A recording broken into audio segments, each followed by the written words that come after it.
Chapter Yi. Someone had drugged my fucking coffee. Jill McLeod was not having a good drive. First, some shitbag had tried to squeeze her ass at the last rest stop. Then the night manager had threatened to ban her for getting said shitbag's blood all over the floor. Then her cell phone had died in a tiny explosion of sparks, for no goddamn reason. Now it was past midnight, and there were all these blue background computer Zan-like messages popping up in her vision, distracting her just as she neared the pass.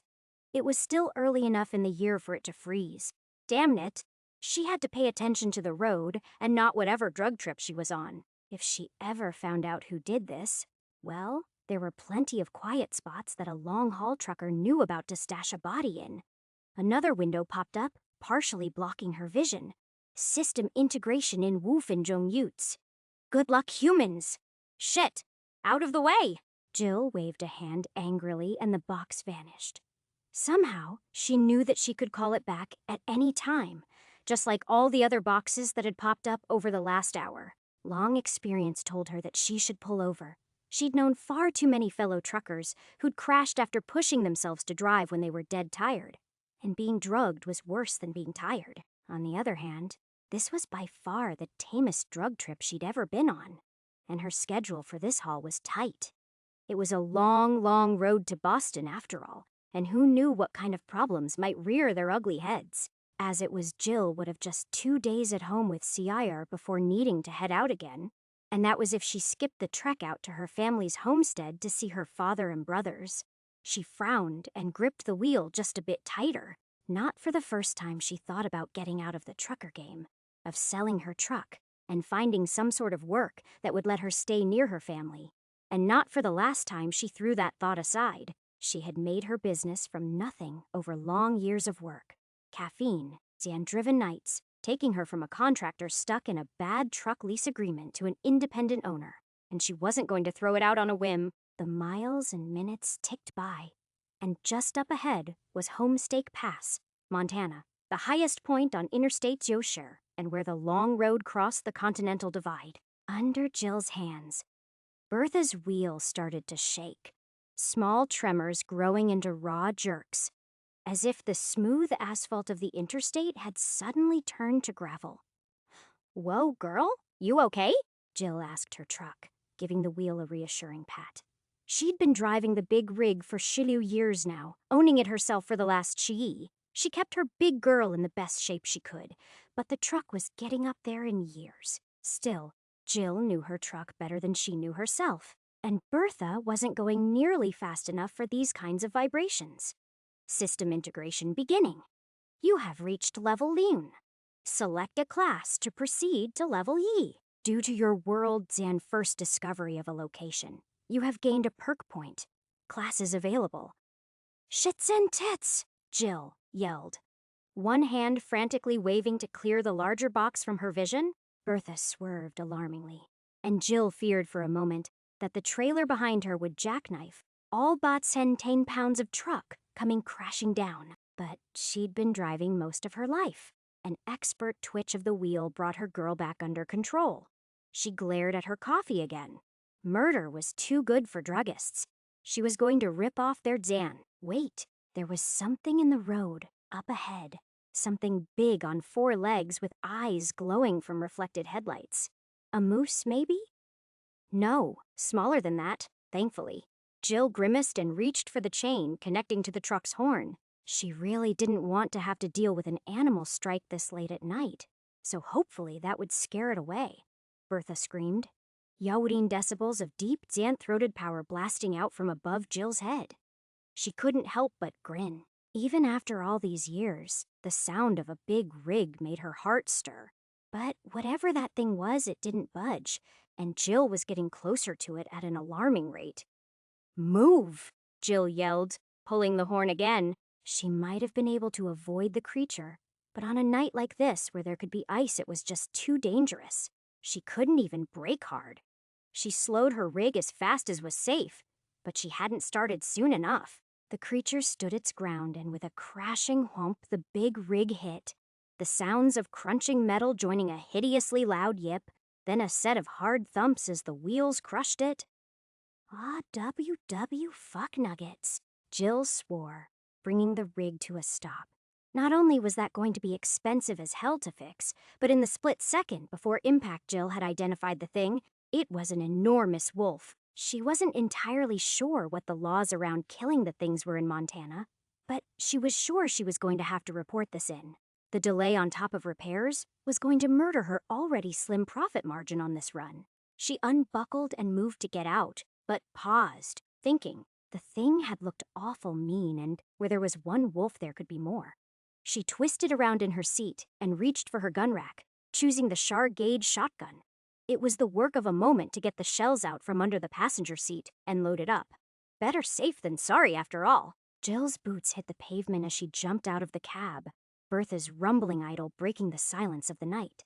The pools of headlights and lit asphalt, and the full moon overhead provided just enough light to see by. She made her way to the front of the truck and groaned. The damage was worse than she'd expected, with the whole grille caved in. It looked bad enough that, if she was unlucky, there might be damage to the radiator, too.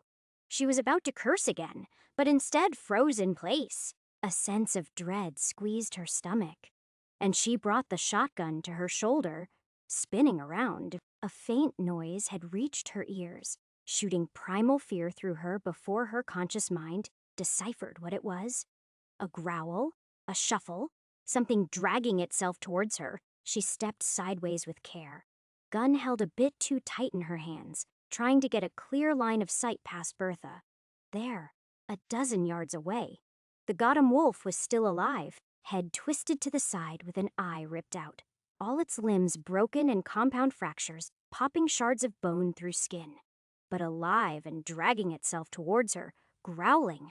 There was fire trickling from its jaws, boiling the blood that flowed alongside it to a crackling brown sludge. A box popped up, though this one was faint enough that Jill could see through it clearly. Lesser Firewolf. Level Char HP. MP? Status maimed? Wah!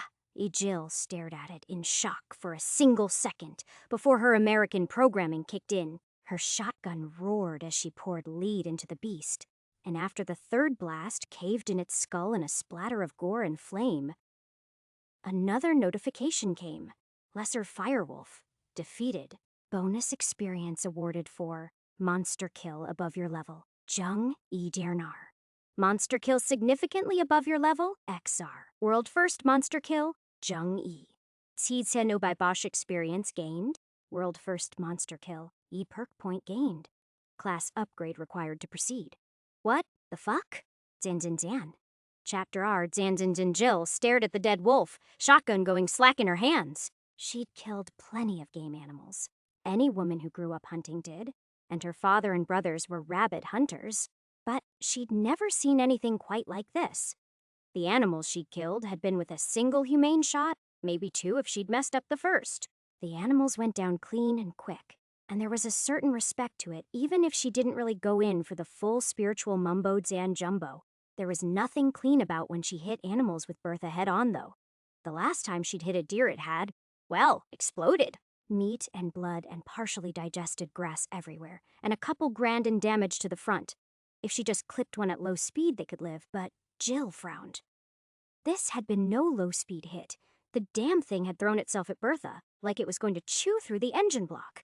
The strike had broken the wolf, but not nearly enough. It should have been splattered. No way it was a normal animal. Jill brought her shotgun back to ready and stepped closer. Sticky-looking fire kept leaking from the wolf's mouth in a way that just couldn't happen. When she got within a few feet, another damn box popped into her vision. Collect loot? What the ass does that mean? System inquiry detected. Tutorial duration remaining. Liu days, Arsha Sensaushur Rs, Arsha Sifinjon, Utes. Loot are physical rewards generated by the system from monsters related to their physical body or elemental affinity. Loot is automatically harvested and stored in a sentience-linked storage if they have access to one. Collect loot? Dog heaves. My drug trip is listening to me, huh? System inquiry detected. Tutorial duration remaining. Liu days, Arsha Sensaushur. Rs, Arsha Senfinjong Utes. The system observes all events at all times. Information may be purchased at system access points at varying rates. Collect loot. A arc. She waved away the box. This wasn't real. It couldn't be. But there was some sort of crazy magic firewolf dead in front of her, and she really didn't feel drugged. She felt like it was midnight on a cold night, that she was stressed out of her mind, and that the smell of gore might just make her puke. She took a deep breath in, then out. Calm. Calm like getting home after a 2-week hauling route. Calm like the dawn breaking over the desert on a drive east. Collect loot? Oh, for fuck's sake, I'm trying to meditate here. Fine. Collect the loot. A golden light pulsed over the wolf's body and condensed into a softly glowing red gem, which flew over to land at Jill's feet. The fire in the wolf's mouth went out. Jill's jaw dropped again, and hand trembling. She reached down to pick up the gem.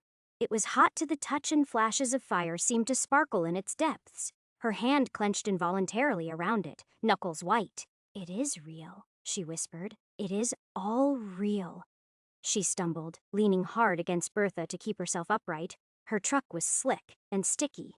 "Oh, goddammit," she cursed, recoiling in disgust from the wolf-splattered blood, now all over her side.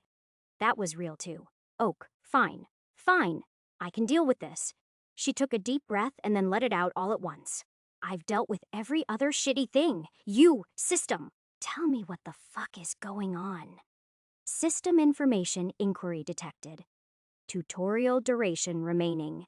Liu days, 24小时, 19分钟, Utes. Direct infusion, granted. Standby. The fuck's that supposed to Jian? Jill screamed and clutched her head, her shotgun clattering to the pavement as information slammed into her mind. The system was the end of life as humanity knew it. The coming of magic, filled with wonder and death. Monsters were coming. Both mutated animals like the lesser firewolf she'd killed, and also stranger things coalesced from raw mana.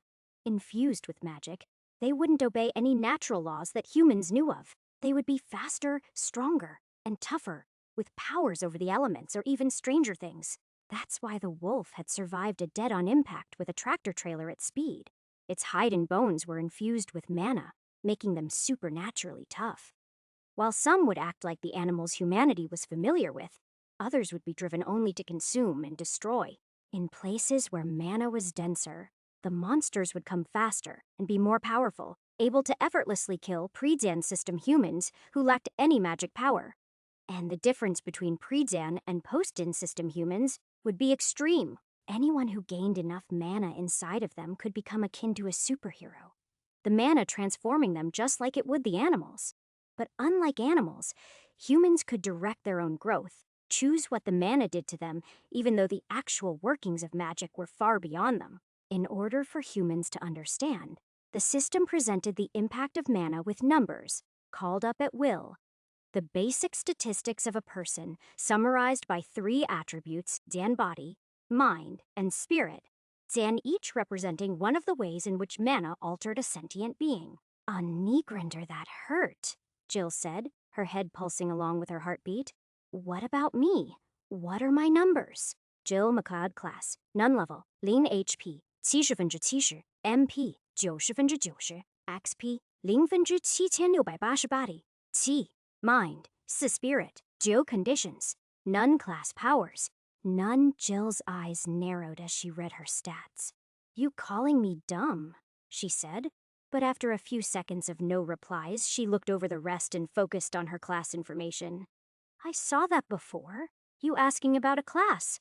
What are they?" "Oh, and could you not, Zan? System information, inquiry, detected. Tutorial duration remaining. Liu days, 24小时, 17分钟 Utes. Direct infusion granted. Standby.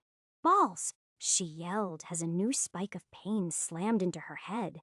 Mana didn't change humans randomly. Instead, there was a direction, a purpose, to the magic that made the abilities a person gained work together. In the system, this was represented by a class which determined both how their attributes would increase and also what class powers they could learn. But not all classes were created equal. with the same amount of mana being able to boost one person much more than another if it was shaped just right. It wasn't easy to get a powerful class, though. One had to meet the right conditions so that the mana would form correctly. The system itself could help, but it cost rare perk points to do so. Jill wasn't really a fan of video games, but her various friends and partners over the years had liked to waste time with them. This is more than just damn numbers. Why is this so much like a game? System information inquiry detected. Tutorial duration remaining. Liu days. Arsha Sensao Shirars. Shirufenjong Yutes. Information denied. Classified access request has been logged. Jill snorted. Real fucking useful. Tell me about Zian. The sound of a piercing scream killed the rest of what she was going to say, fear plunging a hand inside her chest to squeeze her heart. A pair of round eyes, glowing green, appeared in the darkness. Something was looking at her. Zan. Chapter Sen Zan. The shake started with Jill's hands, but they didn't stay there. Before she knew it, she was trembling in a way she hadn't since she was a little girl seeing her first horror film. Fear came from those green eyes, fear that held her close in its arms and told her that the end would be painful and slow. A small, fluffy doe stepped into Bertha's headlights. Fear dear, level Sue HP? MP? Status, dear fear. Active, Yi Zan Y. Zan You've. Gotta be shitting me. Jill stammered out, fighting her own body for control. It was a normal-looking deer, not a gigantic fire-breathing monstrosity. She shouldn't be this afraid. But those eyes, those terrible eyes. It took a single step closer, then another. Slowly, carefully placing its hooves as if walking on unstable rocks instead of solid earth. The monster stalked closer to the petrified Jill. She mustered her willpower, waiting for the right moment. It needed to be close, but not in biting range. 30 feet, 20, 10 feet. Jill pushed through her fear and did what her family joked that she had trained her whole life to do, scream obscenities. She tasked Mother Food Zan, was as far as she got before the deer jumped. It landed in a tangle of hooves, broke eye contact, and the illusion of fear shattered. Jill staggered away from it, the sudden shock of being back in control hitting her like a punch to the gut, and scrambled to pick up her gun. Just as she grabbed at the deer's hooves, slammed her in the back, sending her face first into the pavement. The monster screamed in triumph, a multi-Zan corded shriek of victory, but Jill had managed to keep the shotgun in her hands. Celebrated too early. Ashat McGee, she yelled, twisting over to line up the shot while still on the ground. The deer was lunging to bite her, lips bared to reveal a mouth of serrated fangs that had no business being in an herbivore, when the shotgun roared into the night. Unlike with the wolf, it only took a single point-blank shot to the neck to kill the fear deer. Its scream cut short in an instant as its head popped clean off. Its heart must have kept beating for a few seconds, because a shower of blood spurted out of the falling body to coat Jill from head to thigh. Fear deer defeated. Bonus experience awarded for monster kill above your level. Joan Lingdern C. Monster kill significantly above your level. XR. E10 E by Arsher experience gained. Class upgrade required to proceed. Jill lay panting on the ground, hot blood steaming on her in the cold night air, heart pounding against her ribs, staring at the monster corpse. The box said it was dead, and its head was lying 3 feet from its body. That was good enough. She was safe. She let her head fall back against the pavement and willed her breathing to slow. Ugh, this is so fucking gross, she mumbled. The sound of her own voice something to focus on besides the panic inside of her and the blood seeping through her shirt. Fight wasn't too bad. Just some mental voodoo shit to make me piss myself. I wasn't in any real danger. Yeah, I'm fine. She was lying, but didn't care. Instinctively, she knew that her hit points had dropped by 6 to Lucius Sewensauscher, and the deer had struck her, some of the mana inside of her being spent to shield her from the worst of the damage. But it had already increased back to Liu Shuwu. Apparently, it regenerated quickly, at least when she was resting. Her heartbeat slowed bit by bit, frantic pounding settling to a steady rhythm. Jill started shivering, not from fear but from cold.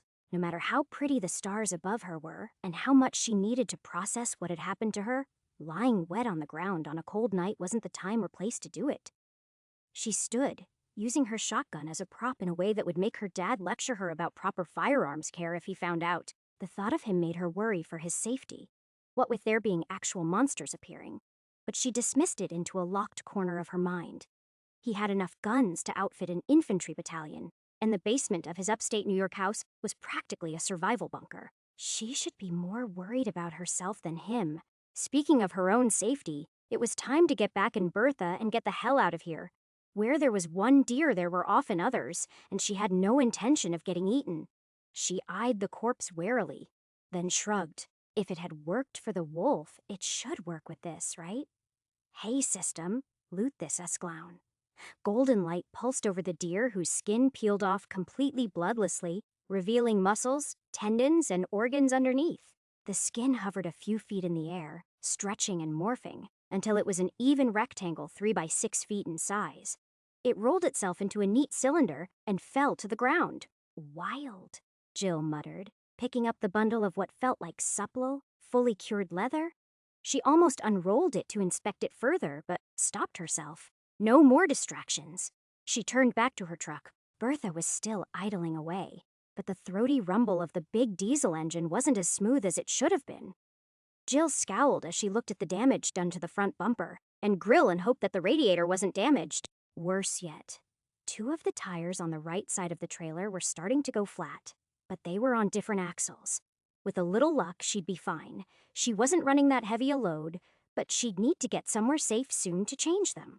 In a futile effort to stop from smearing blood everywhere, she wiped her hands on her jeans before opening the cab door and climbing in. She gave a long sigh, resigning herself to a hefty detailing bill later, and sat in the seat with a viscous squelch. Her eyes tracked over the various gauges with practiced ease as she made sure that Bertha was ready to go.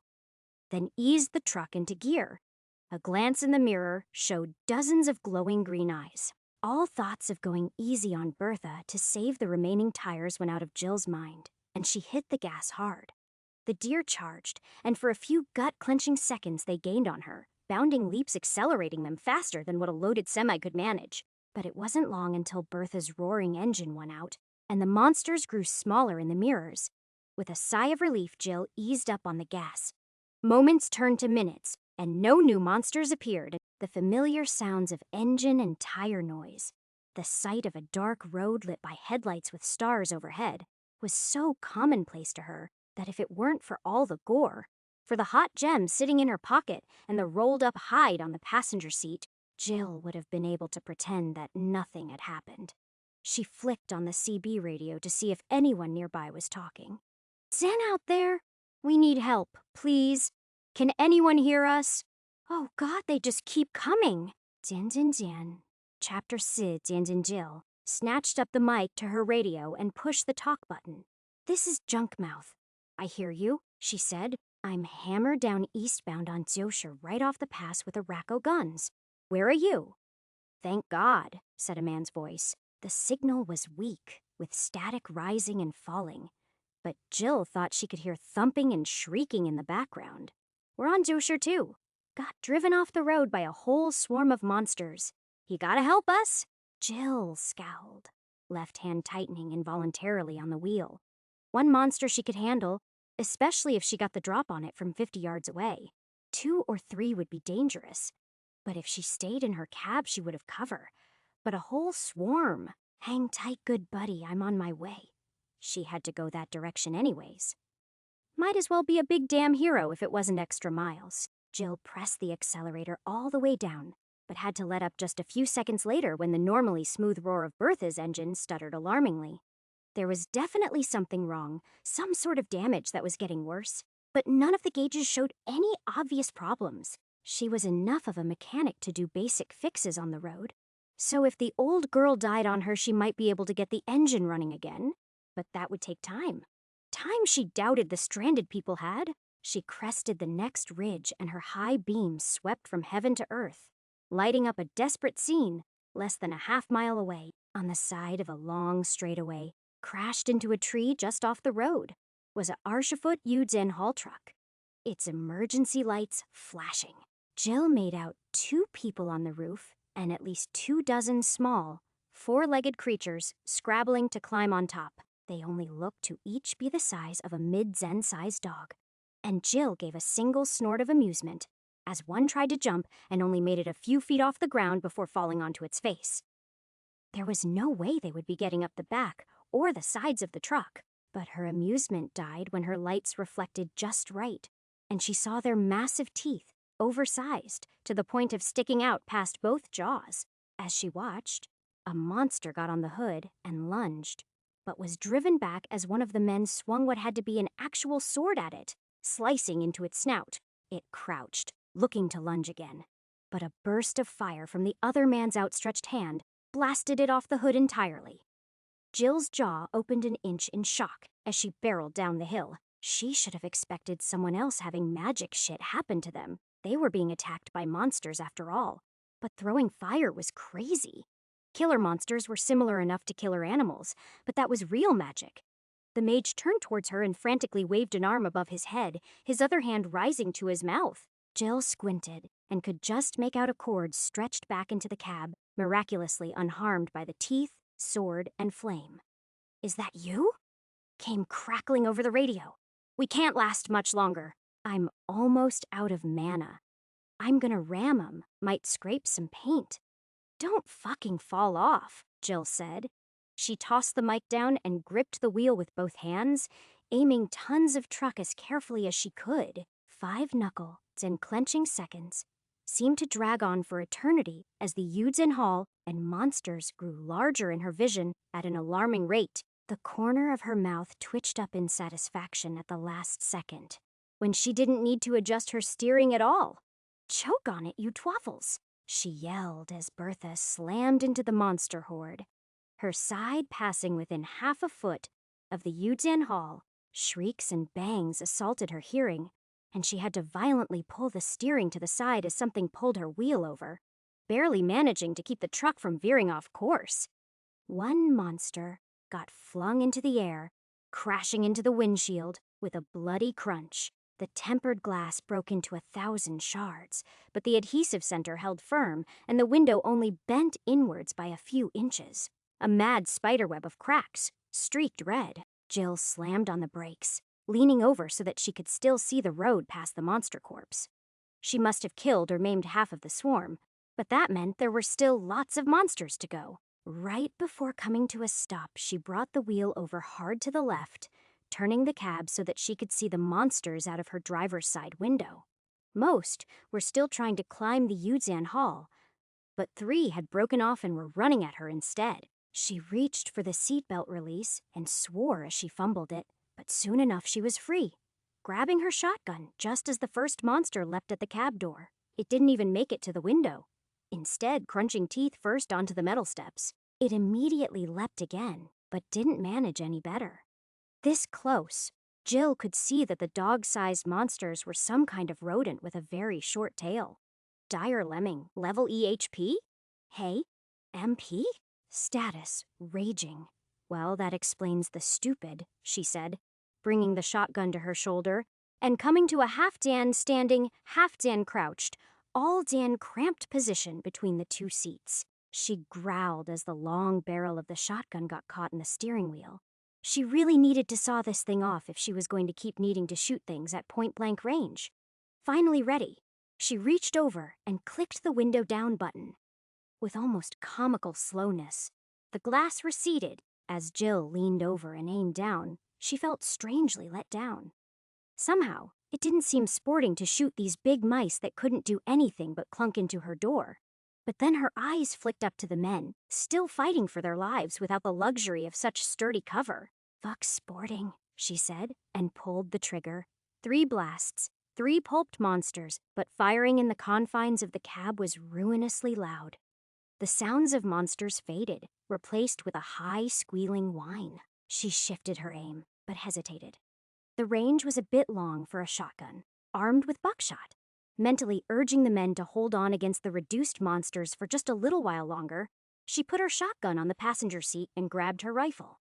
It was only chambered for Arcisen Winchester cartridge for deer hunting, but these targets were small enough that the light round should still do the job.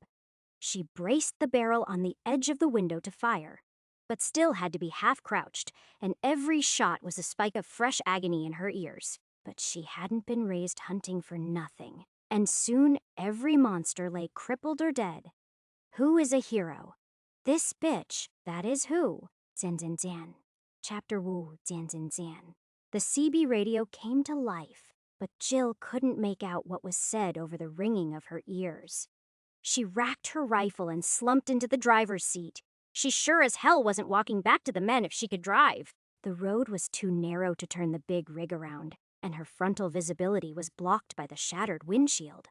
But the side mirror was still there, if freckled with bits of blood and lemming brain. So Jill just threw Bertha into reverse. The back Xana beeps started muffled almost beyond audibility, but became louder and louder as her hearing came back unnaturally fast. As Bertha rolled, even with the two men, one sitting on the edge of the roof of their Yudzan hall and the other on the ground, giving each downed monster an extra stab with his sword, Jill felt strangely self-conscious. She had never been responsible for saving anyone before Zan dropping off a load. Early was nice, but just not the same Zan, and had no idea how to act. Not like she'd ever been particularly good in new social situations in the first place. It didn't help that the man on top of the truck was distractingly, improbably good-looking, his chocolate skin and wavy curls of hair framing a strong body. Jill shook herself and forced herself to stop staring. Just act casual. "Hey," she said with an exaggerated nod, leaning an arm against the open window. "How you boys doing?" Boys was a bit of an exaggeration, but they did look a lot younger than her early 20s to her late 30s. The family resemblance between the two of them was written across their faces, but the swordsman was less pretty and much stronger. At her words, the swordsman just stared at her with a funny expression on his face, but the mage started laughing. "We're surrounded by dead monsters. You're absolutely coated in blood, and it is the end of the world as we know it," he said. While he looked like he could be from New Delhi, his accent was pure Midwest. He slid off the truck's roof and landed gracefully, then picked his way between corpses to get nearer to her. He grinned at her. "So you know, just another Tuesday. Ignore my brother, please, and thanks for the rescue." "I'm Rasbati," the swordsman said, "and he's Babu, and Dan Ope, one still alive." He surged forward and stabbed one last creature that had been dragging itself suicidally onwards with charred stumps of legs. Dire Lemming, ex Senshi, defeated. Bonus experience awarded for Monster Kill Above Your Level, Zheng Lindern Yi. Monster Kill Significantly Above Your Level, XR. Your contribution, 6%Experience, gained. Class upgrade required to proceed. "Oh," Babu cried out. "We let our guard down too early?" "No, I was ready." "You let your guard down too early." Heads in the clouds. "Don't you know?" Ras said. "Bullshit you were. Always acting like you're better." Jill just watched, a half smile on her face, as the two brothers started to argue, each barb louder than the last. The bickering reminded her of her own family, and it was oddly soothing. A bit of normalcy to settle the crazy things that were happening. A surge of panic flashed through her guts when fond thoughts of her family turned to worry about whether they were still okay. But she locked the feeling away. Nothing she could do from here. And Zan she checked again. Zan, her cell phone was still dead. She'd make her way east, but for now, no use worrying. The silence of the brothers putting their bickering on hold startled Jill out of her thoughts. While she'd been thinking the brothers had stopped talking and were looking at her expectantly. "Shitbags, I was miles away," Jill said. "What was that?" "I asked what your name was." "You called yourself Junkmouth?" Babu asked, sides of his mouth twitching. "Seems about right." Ras shot his brother a dirty look and seemed to be about to tell him off, but Jill spoke before he could say anything. "You're damn fucking right it is. The name's Jill McLeod, owner and operator of Highlander Hauling. And this here," she banged a hand on the door, "is Bertha." Ras wiped off his sword and tucked it through a sash around his waist. "I hate to ask more of you, but do you think you could give us a ride?" Jill shrugged. "Better that than let the monsters get you." "It died on you?" she asked, nodding at the Yudzan Hall. "Yeah," Babu said. Right after the system initialized, even the brakes stopped working. We coasted off the road and then, well, tree. Jill slapped Bertha again. That is what you get for using a dinky little rental instead of something reliable. Bertha chose that moment for her engine to start choking, nearly stalling out, and Jill had to give her a bit of gas to keep it going. Cockpile, she swore over the noise. Look, I can drive you for a while, but no guarantees. Where are you heading? We were going out to Butte, Babu wiggled his eyebrows. I had a gig there, don't you know? But he glanced at Raz with a worried look and got a nod in return. We need to get back to Billings. Family. Then hop on in. Oh, Jill said. You can grab some of your shit too. I've got some room in the trailer and I need to check out the engine anyways. Jill reached under the steering column and pulled on the hood release. The brothers thanked her again and went, an argument soon breaking out about what things to bring and what to leave behind, potentially forever. Jill didn't pay much attention, but after climbing down from the cab, she opened the rear doors of the trailer for them. It was 4 Xan-fifths full, stacked with pallets of dry and canned food being hauled to a supermarket whose regular shipper had needed to hire Jill as a subcontractor on short notice. Jill tilted her head as she stared at it all. With monsters around, everything was about to go to complete shit. She was absolutely going to renegotiate how much to get paid for a shipment of food. Getting the hood up to look at the engine was an ordeal. First, she had to slide the monsterized lemming body off of it, which wasn't too bad even if it got even more blood on her. But the repeated collisions of the night had done a number on the bodywork, and something had bent in the wrong way and jammed. Luckily, she had a repair kit with a crowbar, and it was only a few minutes of prying and swearing to finally free the stuck hood. It hinged forward and up with a squeal. The engine, rumbling away with an unhealthy broken rhythm that was getting louder each passing minute, seemed physically fine. No obvious breaks or fluid leaks, no clogged intakes, no pinched hoses, and all the belts still moved freely. Jill scowled and drummed her fingers on her leg. If she didn't know better, she'd say that the cylinders were suffering from compression failure and misfiring. But she'd had the engine serviced only 3 weeks before. Mechanically, they wouldn't wear out that fast, and the electronics controlling the fuel and injector timings were rated for years more. Talk to me, old girl, Jill said, putting a hand on her truck. I'm gonna take good care of you like always, but you need to tell me what's wrong. The engine gave one last misfiring bang, then stopped. Zan zan zan. Chapter load zan zan zan for the first time in. As long as she could remember, Jill was running out of swears. She'd spent the last hour poking, prodding, and tweaking parts of Bertha's engine, and nothing she did got the big motor running again. Not only that, but she couldn't even figure out what was wrong in the first place. Despite the multiple monster impacts, the engine's internals seemed fine. Every attempted fix and diagnosis proven wrong elicited a new shouted obscenity. And if it weren't for the rapid healing granted by the system, she would have shouted herself hoarse. Whatever power was healing her throat did nothing for her mental energy or mood, though. Mother Biscumber. She tried, but it didn't have any conviction in it. Wow, what does that one mean? Where did you even hear it? Babu asked with wonder in his voice. He and Raz had finished moving everything they thought worth saving from their dead Yudzenhal to Bertha after about 10 minutes. While Raz had climbed onto the trailer's roof to act as a lookout, Babu was acting as Jill's assistant, handing her tools and trying to keep up with her language. He had also conjured a small ball of white sparkly light, which hovered above the engine to provide visibility. Ordinarily, Jill might have been more curious about such blatant magic, but she was too wrung out to care. My dad got me one of those words and eights and day calendars, only for weird swears and shit. It is, she said, then shook her head. You know what? You don't want to know. She sighed and wiped her hand, now covered with grease instead of blood, on her pants. I can't tell what is wrong with Bertha, but she's not going anywhere. Sorry, I know you and she were close, Babu said, giving his eyebrows a waggle. Jill blinked. What? I'm just saying. You've been slipping in and out of her every day for years now, right? Are you making a joke? Because you're just pissing me off? The feel of Bertha's hard gear shift in the morning, the growl of turning her on. Shut your dzan, you dzan fuck, Jill spluttered, glaring at the grinning man. Go get your brother a space. She did feel a bit better, not that she'd admit it. Babu stuck 2 fingers in his mouth and blew a piercing whistle, then leaned closer to speak to Jill softly. He absolutely hates when I do that, because he can't. Ras appeared on the edge of the trailer, looking down at Babu with a scowl on his face. Are you trying to call every monster in 10 miles with that? What is it?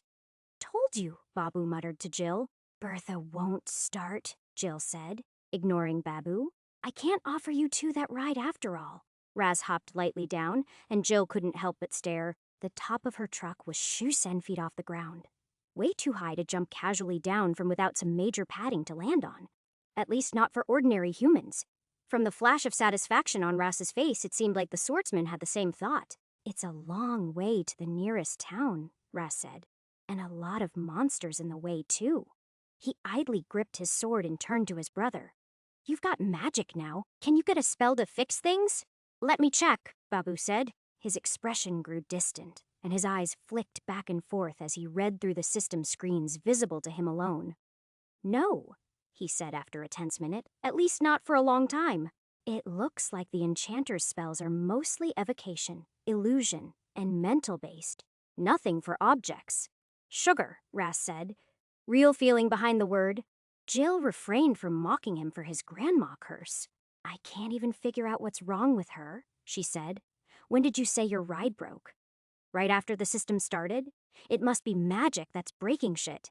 Everything's fucked since those blue boxes started popping up. How are cell phones died then? Ras said. And my laptop's not working, though I only just checked so I can't say when that happened, Babu said. He narrowed his eyes. Lots of stories have magic disrupting technology. Maybe there's some truth to them. How come Bertha lasted so long then? Jill asked. Babu shrugged. I'm not sure, but well, she's old, right? Not too many computers in her. Some. It has expensive things I need to replace every few years that probably are. They're all ancient and hard to source. Fascinating that they lasted so long. I wonder if the larger feature size of decades-old transistors hardens them against magic, Babu said, his speech gaining in both volume and speed as he theorized. That doesn't help us fix her, though, does it? Jill asked. Babu deflated and shook his head. Jill leaned her forehead against Bertha but didn't say anything. The idea of leaving the truck, her safe, powerful, faithful big rig, behind tore at her and tears welled in her eyes. I've got a thought, Ras said, grasping the hilt of his sword and staring at it thoughtfully. You've been driving your truck for a long time. Yeah. You have a deep emotional connection. Yeah, Jill said. She's been, well, home more than home is for almost half my life. Backbone of my company. Pulled me out of a lot of scrapes and storms. Definitely saved my life a few times, not even counting this fucked up night. She knew Bertha was really a thing. Not a she, but it was hard to feel that in her heart, Raz nodded. If the system is what is making everything break, maybe the system can fix it. Make it better? I made my Kirpan into a soul-bound weapon, and now it is part of my class. Babu turned an annoyed glare at Ras. You couldn't have mentioned that earlier and saved us all this time. And that, Babu said, shoving a finger in the direction of the sword, is your Kirpan? I thought the system just gave you a sword. The old one was like 2 inches long, and what do you mean? His voice turned mocking. Deep emotional connection? He shook his head. You're full of it, don't you know? I'm more connected than you are. You couldn't even find yours, Ras said, shaking his head. I still wear mine every day. And what about the rest, huh? Granddad thinks you're just as bad as me. Don't act all high and mighty. Granddad doesn't know what you do, or he'd Zand. Or he'd what? Babu snarled. Are you going to tell him, huh? Raz looked away. No. Babu nodded. Good. Fine. There was a pause as both brothers seemed to deflate, refusing to look at each other. Jill was completely lost. What the fuck's a Kirpan? Babu huffed out a laugh, and the anger drained out of him. It is a tiny religious dagger that makes the TSA stick their little latex-covered fingers up our asses. Don't worry about it. Ras grimaced, but didn't disagree. He held out his sword, which now that Jill examined it more closely she saw was slender and single-edged, with a pronounced curve. As she watched, it shrunk until only a few inches long. This is what it used to look like. One class power lets it change between the two forms. And just by being soul-bound, it will repair itself no matter what happens to it. Maybe the same thing can let you fix Bertha, but it costs more for big things and well. He gestured between the tiny dagger and the imposing big rig. It's worth a shot, she said. Hey, system, show me about soul-binding Bertha. System information inquiry detected. Tutorial duration remaining. Liu days, Arschasauscher hours, Senscharfinjung, Utes. A soul-bound object is tied to the mana that composes your soul. It will grow as you do. Soul-bound objects self-dan repair if they have sufficient mana and can be re-dan summoned if destroyed. Binding an object consumes perk points. Cost increased by object size. Cost decreased by soul compatibility. Compatibility with object Bertha, extreme perk point cost. You know you don't need to talk to it, right?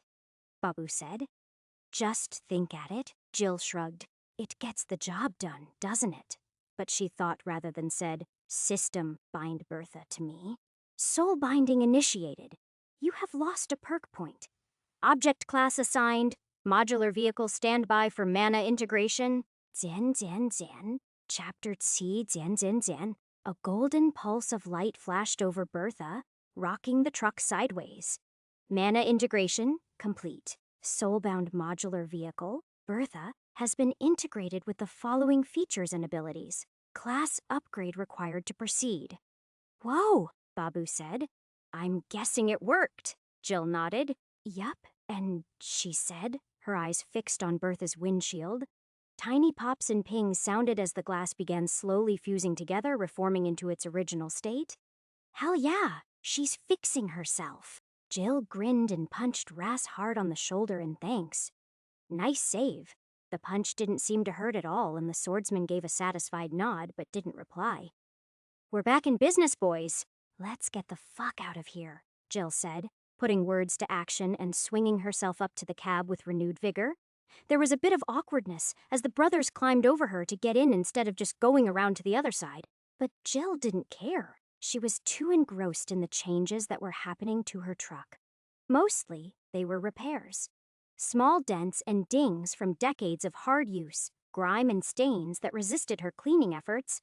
They all faded away. The leather seats were plush and perfect. No hint of the gore Jill must have ground into it over the course of the night remaining. The steering wheel was unmarred. The patches of bare metal that her hands had etched over the years gone, but replaced by indentations that fit her grip perfectly. Even the air was fresh and clean, like new Dan trucked-in smell only better. Jill twisted around to look at the tiny living area behind the seats. The bed stretching the width of the cab had been adequate enough before, but now it looked positively inviting. Shotgun, Babu called out, slipping past Raz and claiming the passenger seat for himself. Raz looked around awkwardly and gestured at the bed. Would it be okay if I... He trailed off, face flushing and his gaze not meeting Jill's eyes. Where else are you going to sit? Jill replied. Babu started gleefully taunting Raz over his innocent maidenhood, but Jill wasn't paying attention. Bertha's cosmetic repairs were one thing, but actually running was something else. She reached for the ignition but froze when she didn't find a keyhole. Instead, there was a covered switch with a simple on and off written under the label Mana Engine. No option to turn on the glow plugs or block heater at all. She wondered if they were even there, and if the truck even ran on diesel anymore. Huh, Jill said, looking over the dashboard for more changes. The speedometer was still there, but everything else was either gone or different. The gear shift had no numbers marked on it anymore. Instead, just having forward, neutral, reverse, and park. The fuel indicator looked much the same, except it was now labeled Mana Reserve, and while nearly empty, it was noticeably rising by the second. Where the tachometer had been was a gauge labeled Mana Consumption, its needle bouncing just off of the 0 point, each bounce coinciding with the sound of a metallic ping announcing Bertha's repair of some other bit of body damage. On the consumption gauge was an additional needle labeled Mana Regeneration, hovering about halfway through the gauge's range. Jill lifted up engine switch's cover, then flipped it to on. The mana consumption needle immediately rose, but was still far below regeneration. Instead of the usual growling rumble of a big diesel engine, Jill could feel a slight, but powerful, bass hum in her bones. The quiet would certainly make talking easier, even if she would miss the old familiar sounds. She pressed down on the accelerator gently, and the truck eased seamlessly forward, the smooth acceleration reminding her of that of an electric car. Raz and Babu stopped their arguing as she picked up speed, leveling off at 80 miles per hour. "Fuck yeah?" Jill said. "Look at that." She pointed at the mana consumption, which was sitting moderately below regeneration. "We're at speed and the tank's still filling up. Hell, other than switching drivers, we'll never need to stop." She winked at Babu. "It is not magic, but I could get used to this system shit." "Everything is labeled mana," Babu said. "It is definitely magic." "Now," he shifted his weight forward, excitement in his eyes, "you have got to tell me what class powers this gave you." Raz wouldn't tell me. "It is personal," Raz said, his tone flat and final. Jill glanced back and saw that he had stretched out on the bed and had his eyes closed. "It can't be that personal. You just don't want to share your toys." "Boys," Jill said, interrupting what she could tell was going to be another spat. She normally wouldn't care, but she actually wanted to find something out. "I've been meaning to ask you too. How did you get your classes? The boxes keep telling me I need to upgrade mine." "I looked through the list right after the system integrated," Raz said. "A box listed the different ones I could pick, and swordsman looked like the best one. All the rest were basic instead of common. After I bound my Kirpan, the class changed to bound swordsman, and my spirit gain per level increased by 1. That puts him at just under uncommon classes for total stat gain. At least I think so," Babu said. "I picked right at integration too, but got offered enchanter, which is uncommon. I had to spend my perk point on it, but," he shrugged, "it seemed worth it to get magic. Did you, not read your list?" "I was driving." "Yeah, Ras was too," Babu said. "So, Jesus taint, your fucking generation," Jill said. "Those boxes are worse than goddamn texting, popping up right in the middle of everything. No wonder you crashed into a tree." "The truck died first." "Sewer?" Jill said, drawing the word out. She did believe Babu, and the man hadn't even been the one driving at the time, but he was surprisingly fun to tease. She could see why Raz did it so much. "So you don't have a class yet?" Raz asked. "I can drive to let you read through everything, but you should really get one. The stat gains alone, well, they're worth it." Jill hesitated. Driving a big rig wasn't as easy as people thought it was, especially when monsters might pop out at any moment and try to eat your bumper. Then again, Bertha was handling smoother than ever now that she ran on mana, and there weren't any gears to worry about at all. Plus, as long as they survived a crash, the truck would fix itself. Babu nodded. "You definitely should. And tell me what your stat games end up being. I've tried to ask the system for more details, but it only gives basic info, nothing to plan a build around." "All right then, let's do it," Jill said. "Ras, get up here." She brought Bertha to a smooth stop and unbuckled. Jill looked meaningfully at Babu, then at the bed. "I called shotgun, though," he said, but quailed under Jill's unimpressed look and gave up the seat to her. "Oh, crash course," Jill said to Ross. "Don't fucking crash." If something smaller than an elephant steps in front of the truck, hit the brakes. But don't you dare swerve out of the way or we could jackknife. I have no idea how fast the old girl can go now, but 80 seemed safe. "Get it. Got it. Good it," Jill said. She took a big breath in, then let it out in a rush.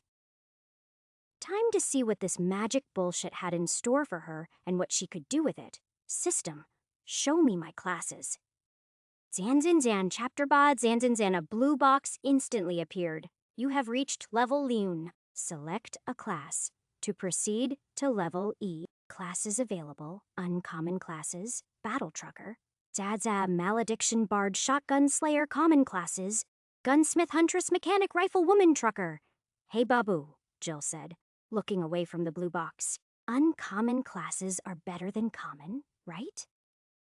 That was what her system's granted knowledge from earlier was telling her, but she wanted to check. He had studied this a lot more than she had after all, even if it had only been a few hours since integration. Yeah, if you get one that does what you want. They give better stat gains at least, but I don't know about class powers. Hey, tell me what you get. Okay, I'm going to put a database together. If she was being honest with herself, she already knew which class she'd be taking, but she decided to look at Malediction Bard anyways, just in case. Malediction Bard, uncommon the art of self-expression, can be a beautiful thing. Or, in your case, very much not. Your invectives have gained a supernatural power to harm and intimidate your foes. Perhaps you study the ancient blasphemies of the lower realms. Or you simply delight in loudly breaking taboos. But your searing words spare no one. Your class powers improve your spellcasting, your performances, and your ability to insult others. Requirements have an extensive knowledge of and frequently use obscenities. Use the power of your obscenities to help defeat an enemy significantly above your level.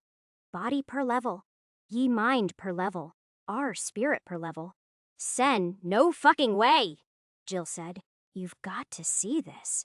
She almost commanded the system out loud again, but caught herself. System, she thought. Send this class to Babu and Roz. There was a moment of silence. It's official, Ras said, eyes forward and hands in the 10 and 2 position. As dictated by the system, you swear way too much. Or just enough, Jill cackled. Defeat an enemy significantly above your level, Babu quoted. Ah, schnookers. We should have waited before picking our classes, shouldn't we have? If we had, we'd be dead, Ras said. Lemming swarm? Jill survived. I had a shotgun, Jill said. And the first monster that jumped me was a fire-breathing wolf, the size of a horse that I only killed because this metal lady, she thumped the wall, weighs 40 tons. Oak, Babu admitted. Maybe we would have been in trouble. But shit, you'd have gotten an uncommon class, and I might have not needed to spend my perk point. We missed a lot of optimization. Lemming swarm. Jill interrupted yet another fight before it could begin. Hey, Babu, I'm sending you over all my commons and basics. Have fun. I'm not going to bother looking at them. She gave the command to the system, including sending over Battle Trucker and Shotgun Slayer. Then opened up the obvious choice to read for herself. Battle Trucker, uncommon Zaza. Most cargo drivers never see combat. You relish it. Perhaps you are a member of a military logistics battalion with a heroic streak, or a starred Zan trader chasing pirates. But you pilot your cargo vehicle bravely into the fray against overwhelming enemies. Your class powers improve vehicles you drive, your business dealings, and your combat power. Requirements: extensively pilot a vehicle whose primary focus is transporting goods or personnel. Defeat an enemy significantly above your level while piloting a cargo vehicle. Enhancement requirement. Fulfill base requirements sure times over. Bonus to class power effectiveness. Enhancement requirement. Have a soul-bound cargo vehicle. Bonus to spirit points gained per level. Class powers that boost vehicles are restricted to soul-bound vehicle. Bonus to class powers that boost soul-bound vehicle. Body per level. R. Mind per level. R. Spirit per level. R. Zai, well, yeah, that is obviously me. Has bonuses too, Jill said. I'm going to pick Battle Trucker. Wait, just wait a second, Babu said. You could totally change who you are. You have options for almost anything here. You could be a crafter or a caster or Doongui with a shotgun. Jill raised an eyebrow at the man. Why would I want to change who I am? Something wrong with hauling freight. And Zan no, but Zan I just, he said. I just thought you'd want to give it more thought. Sure. She paused for half a second. Thinking done. Time for magic trucker powers. Class upgraded to Battle Trucker. You are now level E, applying deferred experience. You are now level Wool. Heat rushed through Jill's body, filling every inch of her from head to toe. Her muscles grew firmer. Her back pain disappeared. All the aches that a woman in her late 30s in a physically demanding job had collected gone in an instant. Her senses sharpened, and an awareness of the world around her exploded into her mind. But rather than be overwhelmed, she simply absorbed it all without trouble. The slight heavy feeling in the air that she'd been noticing all night, she suddenly understood to be the presence of mana. It swirled and flowed and pressed against her as if she were underwater in a current. but at the same time it didn't, because that was but a poor metaphor of a much greater truth that her still nascent soul couldn't comprehend. In the center of that flow was a channel connecting her to Bertha, who in her soul's eye was a part of her, but at the same time not. An object, but also a soul. That is fucking trippy as shit, Jill said. So much better than LSD. And I feel wicked awesome instead of just hungry. Was it the same for you? Not for me, Ras said. But I only gain yi in mind and spirit each level, don't ya know? So it was more like instant workout gains. Babu got weird. Surprisingly, this didn't start an argument. Yup, Babu said. CS spirit per level for me is a rush. Jill decided to check her status and see exactly what she gained. Jill McLeod class, battle trucker level, 5 HP, 170分之170 MP, 240分之240 XP, 15000分之12892 body, 10 mind, 14 spirit, 24 conditions, none class powers. None Wu points available to assign. 加 bonus to class power effectiveness. 加 bonus to class powers that boost soulbound vehicle. Heh, she said, eyes flickering back and forth as she read her status. Lightweights. Try 5 levels all at once, and Jill was interrupted by a loud crash and a jolt, followed by the distinct feeling of something large passing under the wheels. What the fuck, Ras? She said, closing her status and glaring at the man, who didn't even have the decency to look embarrassed. I told you not to hit shit. It was a monster smaller than an elephant, Ras said. A few crinkling pops sounded from the front bumper and hood as they repaired themselves, the mana consumption gauge creeping up. Fear Deer defeated. Your contribution, 500 experience gained? I guess it was, Jill said. She grinned. Nice kill. I hate those fucking things. Babu tilted his head. You got a notice about it. What were the numbers? Here, see for yourself, Jill ordered the system to send the box over. Last time I got bonuses to experience for it being over my level, I think. Not this time, though. Huh. Ras, how about you? 90% contribution. There was a boost from the level difference for 585 total. He grinned. I'm almost at a new level. Babu nodded in excitement.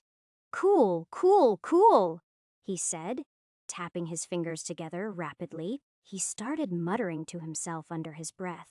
Phrases like optimal grinding strategy, aggro tank, and buff the striker while kiting, escaping from his mouth in irregular intervals. What is he talking about? She asked Ross. Her status might say that her mind had gone up, but it sure didn't help her understand what the younger baddie was saying, Ras shrugged. He's trying to figure the whole thing out, treating it like one of his games. He's pretended everything's a game since we were kids, but life's still not a game, even with numbers on top. Jill glanced back, expecting Babu to explode at Ross again. But the enchanter was so wrapped up in his thinking that he didn't seem to have heard. Little harsh there? She asked Ross. He shrugged again. Am I wrong? Jill didn't answer. She was self-aware enough to know that she was doing something similar, stubbornly refusing to think about whether her family and friends were doing all right, or if they'd been killed. But if Babu's theorizing was akin to her focus on pushing forward to the next step on her journey back home, well, was that really so wrong? Figuring out how to game the system could help them all survive. She shook her head. Enough with the introspection. Time to open up her class powers and see how they would help. Jian Jian Jian, Chapter 2, Jian Jian Jian. Hi, everyone. Thanks to the support of all of you readers, the audiobook and ebook of Book E, What the Truck, is available for as a real published book in ebook, Kindle Unlimited, and audiobook form. The ebook is available here. HTTPS IWW Royal Road. Come Amazon MB, Lin CJGQM 97K. The audiobook is Shar Saosher, our Wu Shi Fenzhong, Yutes Long, and narrated by Zura Johnson, who is absolute fire. Len K here. HTTPS IDouble Audible. Come betib di wat zen the zen truck, zen ain zen apocalypse, zen lightrieb g zen audiobook, EB Lean, CJG Sen, GDNF part of the deal. With Ku is that I have to take down free copies of the book, except for the first Beifinger Sure, which you've just read. What follows after this chapter is the start of Book R, the end of the trucking world. Thanks for reading. Zan Zan Zan. Chapter Sure, Zan Zan Zan. Jill McLeod gripped a mug of steaming coffee in her hands and inhaled, her eyes fluttering closed in satisfaction as dawn broke. The first rays of sunlight flashed over the Midwestern plains, through the armored windscreen of Bertha, Jill's big Zan rig truck, and on to Jill sitting in the driver's seat. To the south, the smoke of a burning city clogged the sky, but to the east it was clear. Jill smiled and took in the wafting scent of coffee. She ignored, for just a moment, all of the stress and horror that had crashed down on her Zan on everyone's Zan at midnight the previous night. When the world as everyone knew it had ended, when technology had failed, when homicidal monsters had come to Earth, thirsting for blood, the scent of coffee faded, crowded out in Jill's senses by a scene from the night before playing on her closed eyelids. The brothers Babu and Razbadi, caught on the road like her, fighting for their lives in the dead of night, taking refuge on top of their crashed Zan Hall. Moving truck. Jill's heart sped up as she remembered the brothers desperately holding the monsters off. How Rass's sword flashed in reflected headlights. How Babu's conjured fire lit the night. The two had only survived because with the monsters had come magic, imbuing into people the means to fight back. The magic didn't depend on mystery or esoteric secrets. Rather, all of the powers a person could take were laid out for them in boxes of text, a system of options and statistics, suspiciously similar to those found in a video game. Jill had at first dismissed the text Zan-filled blue boxes that had sprung into her vision as hallucinations, but before long accepted that no, they were real, and that she could gain magical abilities of her own. Every monster she killed gave her experience. Enough experience increased her level. Every level increased her physical and mental abilities, and gave her a class point to spend on a specific ability. Jill hadn't given herself the ability to cast spells or to infuse magical powers into her guns, or anything else like that. She'd become a battle trucker, with nearly all of her powers dedicated to enhancing Bertha, through luck, circumstance, bull, Zan-headedness, and a lot of help from new friends. Jill had gained levels quickly. Her old, faithful, beat Zan up big rig had been transformed into a magic Zan-enhanced soulbound vehicle, which, while truck Zan-sized on the outside, now held an entire burgeoning town on the inside of its dimensionally stretched trailer, not to mention the half-Zan dozen machines and gun turrets on its top and sides, or the horn on the front that blasted out sound waves powerful enough to explode an elephant. "Good, you're finally up," a voice said from behind Jill. The speaker, Sanjita Bhatti, mother of Babu and Raz, stood between the two seats of the cab, the dark Zan-haired, dark Zan-skinned. Middle Zan-aged Midwesterner held a clipboard in one hand. The other was occupied spinning a pen at inhuman speed. From the bags under Sanjita's eyes, Jill doubted that the other woman had gotten a minute of sleep. She started to say something else, but Jill spoke first. "Sanjita," Jill said to the woman, "it's officially ass 10 o'clock in the morning, and I haven't gotten any of this cup in me yet. There are less than a dozen people awake in the whole truck, Zan, trust me. I can tell Zan, so don't give me that finally duck shit." "Sorry," Sanjita said, not sounding apologetic in the slightest. "But those military folks in the airport are awake and demanding that you meet with them and talk supplies." "Of course they are," Jill grumbled.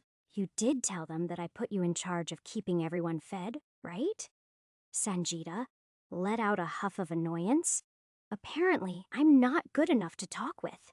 "Bunch of ashats," Jill said. She sighed and gestured at the seat next to her for Sanjita to sit. "Gimme 5 minutes to wake up and I'll go yell at them." Jill's truck was parked at a gate on the tarmac of Billings Dan Logan International Airport. Bertha had no airlines to compete with for the spot, as there were no flights during the apocalypse. The airport had instead been transformed into a haven for thousands of refugees. Jill didn't know exactly how many, but she and Bertha had delivered a staggering 40 and 600 of them the night before in a deadly rescue mission. The system had rewarded her for saving those people, giving her a mountain of class points. Rather than spend them, she had collapsed asleep at the first opportunity, getting to sleep shortly after midnight after being up for 46 straight hours. She'd woken blearily just before dawn and forced herself out of bed, fighting a lack of sleep that clung to her like a sodden blanket. That wouldn't normally have been an issue for Jill, as any self-respecting Longzan Hall trucker could go a while on low sleep, and the magic coursing through her should have made it even easier. But constant terror and adrenaline had taken their toll, not to mention being shot and operated on to remove the bullet while still awake. Twice, phantom pain flashed through Jill's shoulder and upper chest, where threads of metal had wormed their way through her flesh, extending out from a cursed bullet to torture her. Jill swallowed and shook her head, reaching up without thinking to rub the site of the former injury. "Is the wound still bothering you?" Sanjita said, a hint of concern in her voice. "I can wake Karen up." With a flicker of thought, Jill willed a summary of her statistics to appear, and a blue box popped into the center of her vision. Jill Makalad class, battle trucker level, 82 HP, 1710分之1710 MP, 2550分之2550 XP, 3403分之355427千 body, 171 mind, 168 spirit, 255 conditions. Well-rested class powers. Hold together. E. Battle-hardened. E. A deal's a deal. E. Synergy. E. Centurio points available to assign. Zab bonus to class power effectiveness.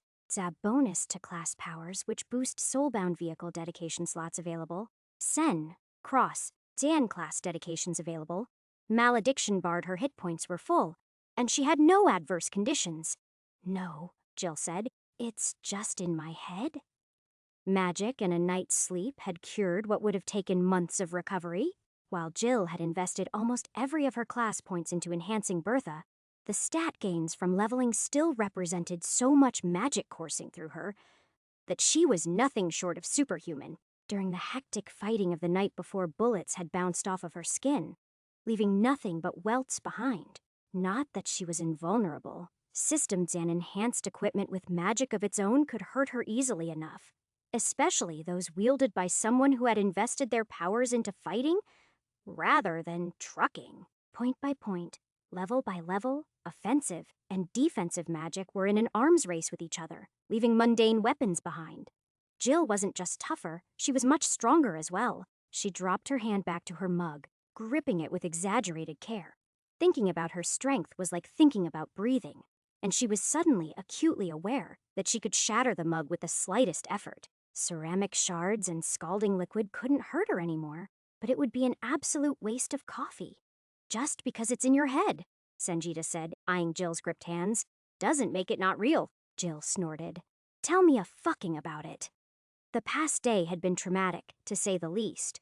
On top of being physically injured and nearly killed, Jill had been assaulted mentally by both magical powers and just the sheer horror of what she'd been through. First had been the bloody violence of killing monsters. The act of shooting animals was nothing new for a woman who'd grown up hunting with her father and brothers, but there was a horrible difference between killing a deer for food with a single clean shot versus the wholesale exploding slaughter. She'd reeked with Bertha's front grille and machine. That had been necessary, though. Those monsters had all been hellbent on killing anyone they could get their claws on, and Jill knew that many had succeeded. Thousands of people had died in the towns and cities she had driven through. But that was yesterday, and today was going to be different. Today, her starting point wasn't confusion and terror. It was a giant armored magical truck covered in machine guns with a whole pile of class points to make it even better. Jill raised her coffee to salute the dawn and took a long, deep swallow. "That right there," Jill said with a sigh. "That hits the goddamn spot." "I'm so happy for you," Sanjita said, her voice flattened back to business. "Now get ready to listen. I've got a lot to coach you on if you're going to be getting us what we need." "My 5 minutes aren't up yet," Jill said, eyeing the clipboard with distrust. "You know, you were a lot more friendly when you made me coffee at your place." "That was when you were my guest, not my boss," Sanjita said. her disgruntled tone betraying her feelings at their new relationship. Jill felt the same. She hadn't wanted to be in charge of anyone, but events of the day before had pushed her into the role. It seemed that everywhere she went, people needed rescuing. She couldn't in good conscience abandon people to die to monsters. And her truck could carry hundreds, thousands, of people to safety thanks to its magic. Jill had meant to just drop the newly Zan-minted refugees off at the first safe place. But a huge number of them had decided they would rather live inside the truck than out. The deal had been simple. Jill was going east all the way to the coast, and everyone who wanted to come along could, as long as they would help out as best they could and do more or less what Jill said. They could get off any time they wanted, but Jill wasn't going to stop and wasn't going to let anyone else tell her what to do with her truck. At the end of Interstate, Josha, Jill's father, brothers, and girlfriend were waiting for her. They had to be waiting for her. If anyone could survive the end of the world, it would be her prepper father, and his bunker of a home would be a natural meeting point for anyone who knew of it. Jill told herself for the 100th time that everyone was okay, and that the worst thing waiting for her was that her father, proven right, would be insufferable. The door at the rear of the cab swung open, and another woman, blonde this time, stuck her head in. "Good morning," she said, yawning. "Is that coffee I smell?" It was Karen, Sanjita's sister in-law. She had showered since the day before, and so her hands were clean. But the sleeves of her blouse were still stained brown with blood from her work in the truck's medical bay. "Hell yes it is," Jill said, taking another swig. She eyed Karen over the rim of her mug. "You were asleep just a minute ago. I checked. Did you come straight here from waking up?" "My ears were burning," she said, giving an innocent smile. Karen shut the door behind her and walked over, leaning on the back of the passenger seat. "What are we talking about?" "How she was nicer to me yesterday," Jill said, gesturing at Sanjita. "Bringing her sons home alive will do that," Karen said. "Just about the only thing that will." Sanjita fixed Karen with a glare, making the younger woman laugh. Sanjita gave out a huff and stared down at her clipboard. "Where are those boys anyways? It's not like Raz to sleep late, don't you know?" Jill raised an eyebrow at Sanjita, but the other woman didn't notice. Karen shook her head. "I'm surprised Babu isn't here," Jill said. "He was so excited about Bertha's Mega Zan upgrade that I thought I would find him sleeping outside of my door, ready with some sort of game Zan-inspired strategy to make us all shit diamonds." Bertha wasn't just a soul-bound truck anymore, spurred on by the number of people living inside of it. The truck had undergone an evolution the night before, becoming a settlement and presumably gaining some of the same types of powers that the towns and cities they'd passed on their route already had. One thing, however, was conspicuously absent: the glowing dome of a barrier shield that helped protect every other settlement from monster invasion. Sanjita sighed. "That would be something he'd be excited about." Jill opened her mouth to say more, but Karen's now furiously shaking head in a hand drawn across her neck silenced Jill before she said anything. Instead, she closed her eyes and expanded her senses, letting her mind flow into her truck to look for Babu and Ross. Bertha was hers, tied to her by magic, in ways that she didn't entirely understand. She could feel what happened to Bertha as if it was happening to her own body, for good and for ill. When her truck was in good shape, running clean and straight down a smooth road, it was as if everything was right in the world.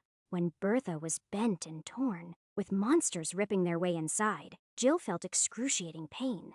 The same connection gave her a more subtle sense as well, something that, when combined with some of her class powers, gave her an amazing ability to monitor what was happening in Bertha.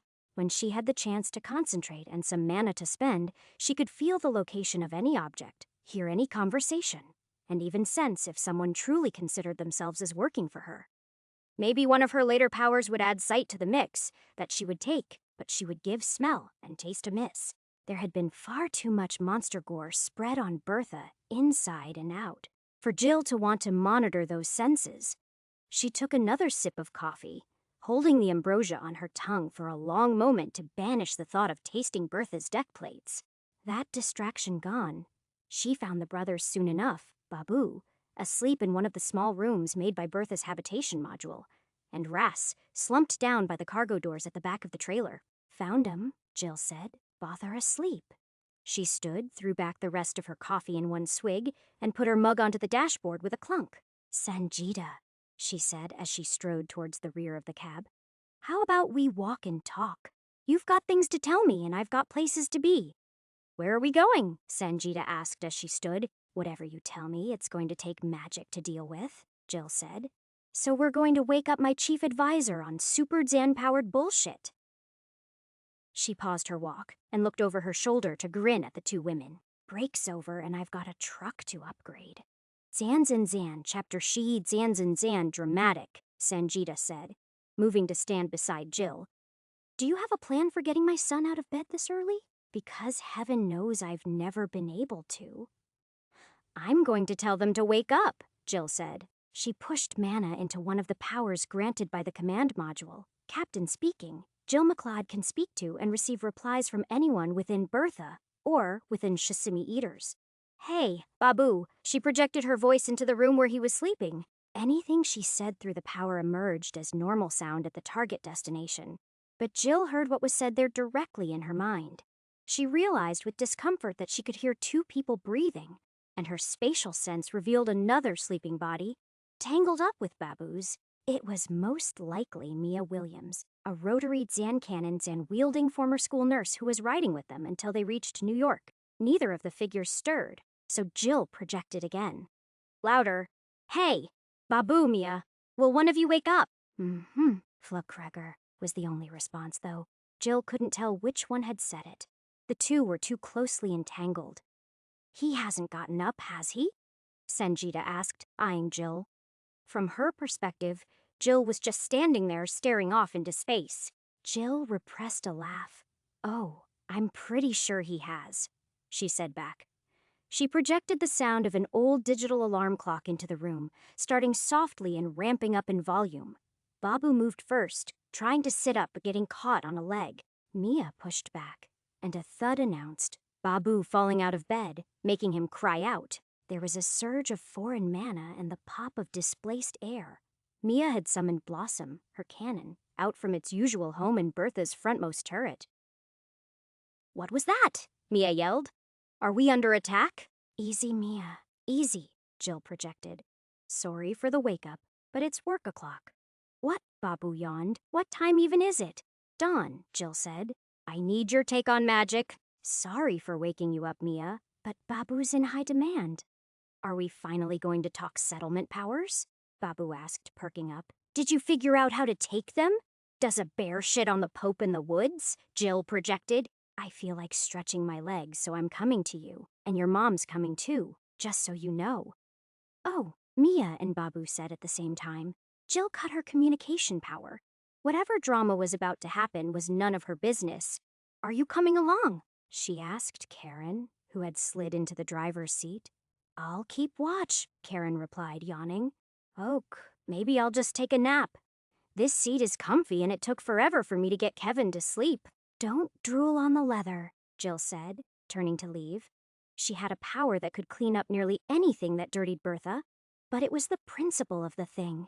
Karen gave a salute and closed her eyes. Oak, Sangeeta said as she caught up to Jill.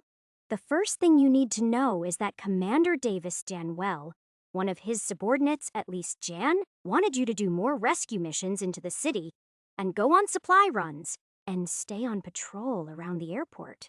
Jill grimaced. All of that is a hard no, she said. We're leaving. That's what I told them, Sangeeta said. They said that I didn't know what I was talking about and asked to speak to the person in charge. Bunch of cloacas and snorting Karens, Jill muttered. I heard that, Karen said. Eyes still closed. But sounds accurate, Jill snorted and stepped through the door to the cargo module.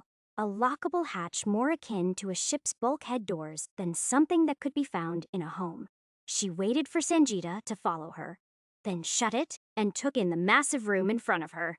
The inside of her truck was far, far larger than the outside. She was proud that someone looking at Bertha from outside would still recognize it as a big Jan rig truck. The one that had been turned from a freight carrier into a mobile fortress. 7 turrets lined the trailer's top and sides, 6 with 50 caliber machine guns and 1 up front empty. Though it usually held Mia's rotary cannon, Blossom, The gun was Mia's soulbound weapon, a magic infused gun that could cut through a reinforced concrete building with ease, intended to make lowered Zen-leveled monsters explode. Most of Bertha's surfaces were covered in solid slabs of hardened heavy armor, painted bright red. The magical paint, made from electric eel monsters, made Bertha go faster, like any red paint should. It could also electrocute any enemy that managed to scramble on board.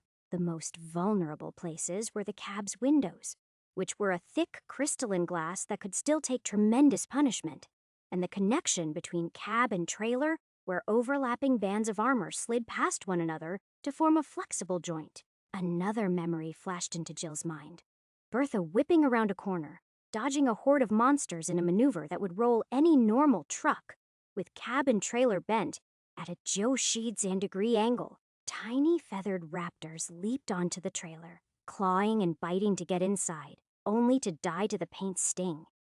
Even during that crazy maneuver, the path from Jill to the trailer had been straight and clear. Bertha's inside was a separate dimensional space from the outside world, one that obeyed its own rules. Inside that space resided Bertha's modules, stuck together by magic and steel, the cab, renamed to Command, the inflated trailer, likewise now cargo, her tiny sleeping area, expanded into many rooms as habitation, Bertha's firepower, the turrets, and born out of need, the medbay. The armor was its own module, forming the boundary between inside and out. That left the propulsion module, which was spread out. Some of it was in the wheels, but it was also inside the front of the cab, where the diesel engine used to be, that had been replaced by one that ran on pure mana. "What did you say back to the military people?" Jill asked Sanjita. She walked around the edge of the cargo module at a brisk clip, heading towards habitation. A few people waved to her, and she waved back awkwardly. She didn't recognize them. It was here, in the cargo module, that most of Bertha's residents slept, despite there being another module dedicated to just that purpose. The habitation module was only woo rooms and a stub of a hallway, while the inside of the trailer was the size and shape of a parking garage, a cube 50 meters on a side and 4 stories tall. The bottom level was half empty, with a large clear area by the cargo doors across from Jill and a clear walking space around the periphery, along which the doors to the other modules were spread. The middle of the level was filled with airline Zen-style seating. That had been the first way to pack people in somewhat safely that had popped into Jill's head when the refugees arrived. She was hoping that the new settlement powers would let her make something better. A single ramp gave access to the upper levels, which were all filled with more seating, broken up into clusters to give at least some sense of family and privacy. Jill hadn't gone up to visit the upper floors in person, but she could feel the physical presence of a huge number of sleeping people, along with a few awake. "I read them a bill for services rendered by Highlander Shipping," Sanjita said. "To be paid in food, medical supplies, or material upgrades for Bertha." She smiled, a thin, dangerous, self-jant, satisfied expression. "I mentioned their radars in particular. That's how to fucking negotiate," Jill said with a grin. She leaned over and punched Sanjita on the shoulder, being careful to use only the tiniest fraction of her strength. "I bet they didn't take it well." Sanjita rubbed her shoulder, but was still smiling. "There was profanity involved. Was it any good, after meeting you?" "No." The corner of Jill's mouth quirked up. She had an interest in swearing that was bordering on professional. The system had even recognized it, giving her a pair of spells based on cursing and the option to cross Dan class into Malediction Bard. She added asking how that all worked to her mental list of questions for Babu. Jill stepped through the hatch into the habitation module's hallway. Babu leaned against the wall outside Mia's room. He wore a gray suit, immaculately pressed, with black onyx cufflinks. His shiny hair stirred as if in a slight wind, and his eyes, so dark brown as to be almost black, flashed as he looked up at them. Sanjita stopped upon seeing her son. "Babu," she said. "You look so put together." She hesitated for a moment. "I owe you an apology. I told Jill you wouldn't be awake, but I was wrong." Babu gave a half smile. "Morning, Mom." Jill stomped over to him and crossed her arms. "Turn down the magical looks a little bit, will you?" she said quietly. I'm tired of minds and control bullshit. He swallowed and leaned in close to her. I can't, he whispered in her ear. Why not? She gave him a look up and down. Something about his clothes didn't feel right to her mana senses. Is that suit an illusion? She asked back, also whispering so that Sanjita wouldn't hear. We couldn't find my pants and the spell is all or nothing. I knew it, Jill snorted. She walked past him, to her own room, and opened the door. There was only one chair tucked under a tiny desk, but Jill could fix that easily enough. Reaching mentally into Bertha, she made the metal deck plating of the floor rise up in 2 stools. A flick of her will turned on the coffee machine, and she waved them in. You two ready to help me choose some powers? Jill asked them once they'd sat down. Sangeeta nodded. Babu glanced at his mother and swallowed, then nodded his own assent. Oak, Jill clapped her hands together. Sangeeta, tell me what we need to keep everyone alive, please. Babu, let me know if I miss any solutions in my powers. Sangeeta cleared her throat. First off, water. We filled some containers from the tap in the unoccupied rooms, but it ran out. Really? Babu asked. After how much? Sangeeta hesitated. The people filling didn't count, but it didn't last long. She turned to Jill. Does the room description say? Let me check, Jill said. She pulled up the status box for the habitation module and sent it to both of them. Habitation. Bertha has a habitation module with basic amenities for Wu. Life support capacity for Shurar. Includes single bed, washroom, workspace, adds and ons, Arfinjar, inferior coffee machine. Dire bobcat fur bedding, completed upgrades, restful sleep. All allies who rest in the habitation module receive increased physical and psychological healing rate. Available upgrades. Unseen servant.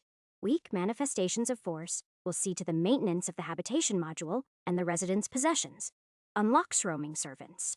Bunk room, Wufenji, increases the capacity, life support, and volume of the habitation module by Ardirnse X, and by Yi, add Zand Onslaught. Hey, system, Jill thought, directing a sliver of mana through her mind towards where the boxes came from. How much water does life support make? System inquiry detected soulbound, modular vehicle. Bertha's habitation module life support produces Arsha liters of new water per person, per day, at the cost of E-mana per liter. Wastewater is recycled into fresh at a cost of E-mana per Yobai liters. She sent that box along as well, speaking at the same time. RC liters total, Sangeeta grimaced. That's not enough. With 4 more points in bunk room, and that 1 power from the cargo nexus to boost it more, life support should go up to. Babu paused a moment. Wuzhou Su people for Yuan Iten Babai Basha liters. That's gotta be enough, right? Maybe, Sangeeta said. What power from cargo? It gives another class boost to connected modules, Jill said. Get ready for a longer box. The booster is at the bottom. Cargo nexus. Bertha has a cargo bay of total volume, Senwen Lin Sibai Lin Badiern C cubic meters. A spatial compression factor of Sem by Sensha Wudir Wu, and internal dimensions of Wushimi eaters. By Wushimi eaters.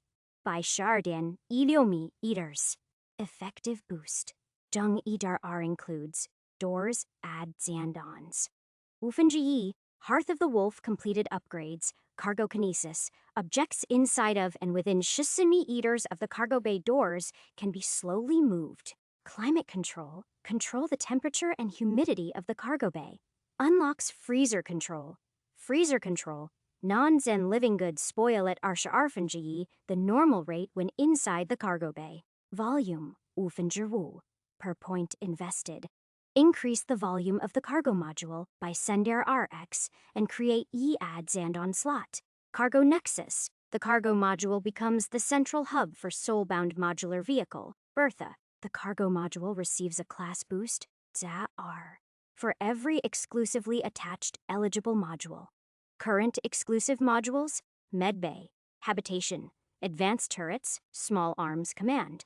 Ineligible modules, Armor, Propulsion. Teamster enhancement, all authorized sapients inside of the cargo module, And within Arshar eaters of Bertha have their movement speed and spatial reasoning enhanced by Bifinger Sensurar. Unlock Teamster Tetris. Available upgrades, Teamster Tetris. All authorized sapients inside of the cargo module can teleport non-Zan living objects to other locations inside of the cargo module using Bertha's mana reserves. Unlocks Teamster Sidestep. Mana cost, ye per kilogram Zan meter. Reinforced module mounting, Ufingerliun. Choose one exclusively attached module. That module's class boost increases by Za-R. A module may only be boosted once with this power. Jill squinted at the box. The information was as she remembered, but the text looked different. Hey, system, she thought, directing a sliver of mana through her mind towards where the boxes came from. Did you change how shit looks? System inquiry. Detected the adaptive display has been upgraded based on data gathered from local sapiens. User confusion is indicative of an unfavorable deviation from mean levels of understanding. Fuck you, Jill said aloud. Excuse me, Sanjita said with a glare. Not you, Jill said. The system. The sassy bitch just called me dumb. Of course it did. I'm going to ignore the insanity that is your relationship with the system, Sanjita said, and focus on the matter at hand. 12,000 liters is a start, but barely enough. Doesn't a person only need a few liters a day, if they are just drinking at least? How many people are coming? Jill asked, dread rising inside of her. 2977, Sanjita said quietly. Fuck a duck. Jill rocked back in her chair. That many. That many so far, Sanjita said. Once word spreads in the airport about your truck and how tough it is, I think we'll get even more. Jill groaned. I think the water is still workable, Babu said. Jill, you can make a big tank, right? It's just metal, so Customize can do that. Someone must be able to rig up a pump and we can fill up at rivers. Yes, Sanjita said, snapping the fingers of her free hand. Then recycle all of the water through habitation to clean it. The production should be enough to tide us over between filled and ups, and recycling what people excrete will help too.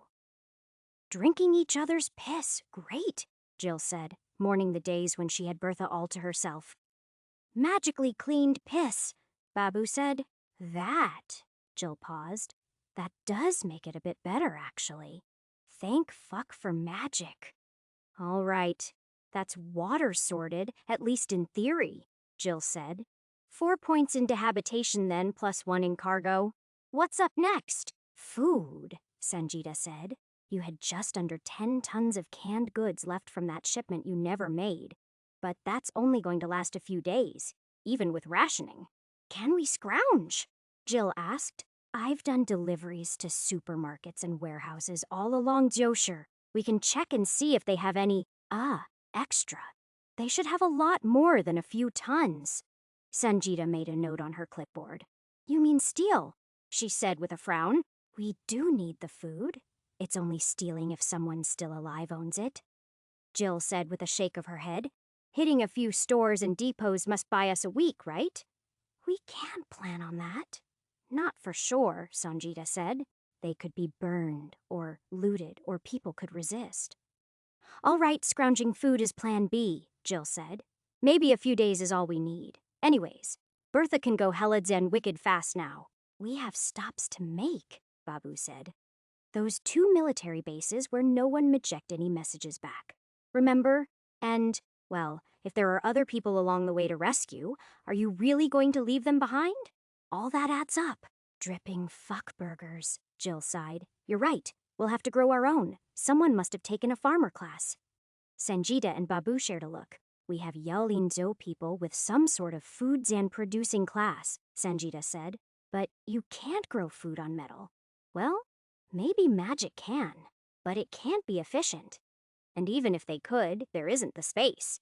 The Nexus is at maximum size, and we need that space for people to sleep in, Babu said. We could try buying all of the currently available powers to see if something in the next set would work. But that's a lot of points for an uncertain payoff. I could do that, Jill said. A slow grin spread across her face. but I think Bertha's settlement powers will be a better fit. She leaned over and opened the door to the bathroom. Take a look at this. Den. Chapter Shar Den.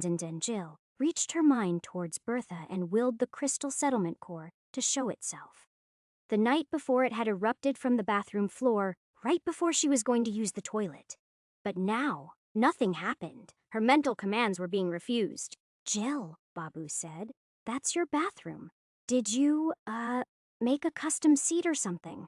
I'm trying to get the stupid settlement core to show, Jill said. It was going to be dramatic. She scowled and stopped mentally pushing. Hey, system, she shouted aloud. Why isn't the core popping up? System inquiry detected your inner sanctum is not secure. Current security settings restrict core access outside of authorized personnel. Inner sanctum? Sanjita asked. She had gotten the message from the system as well. Your inner sanctum is the... She gestured. Babu burst out laughing. It's not my fault. It's the system, Jill said. It was messing with me. Like I said before, it's a sassy bitch sometimes. To me, it just acts like a computer program, Sanjita said. And a useful one at that. It says it's adaptive to its user, Babu said, and wiped a tear from his eye.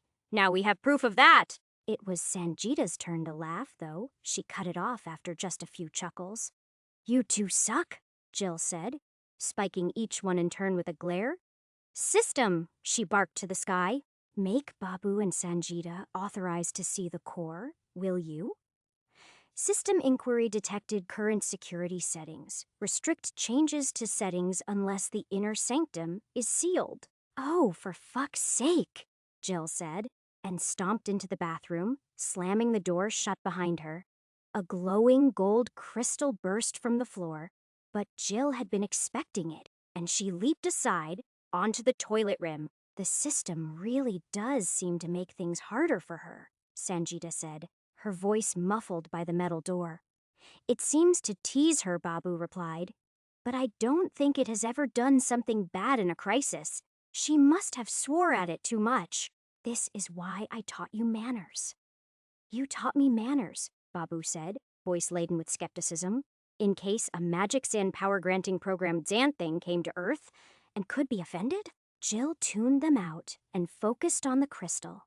Welcome, Settlement Administrator, Jill McLeod. Your settlement is ready to configure. Settlement name, system go fuck yourself. I'm going to bed type.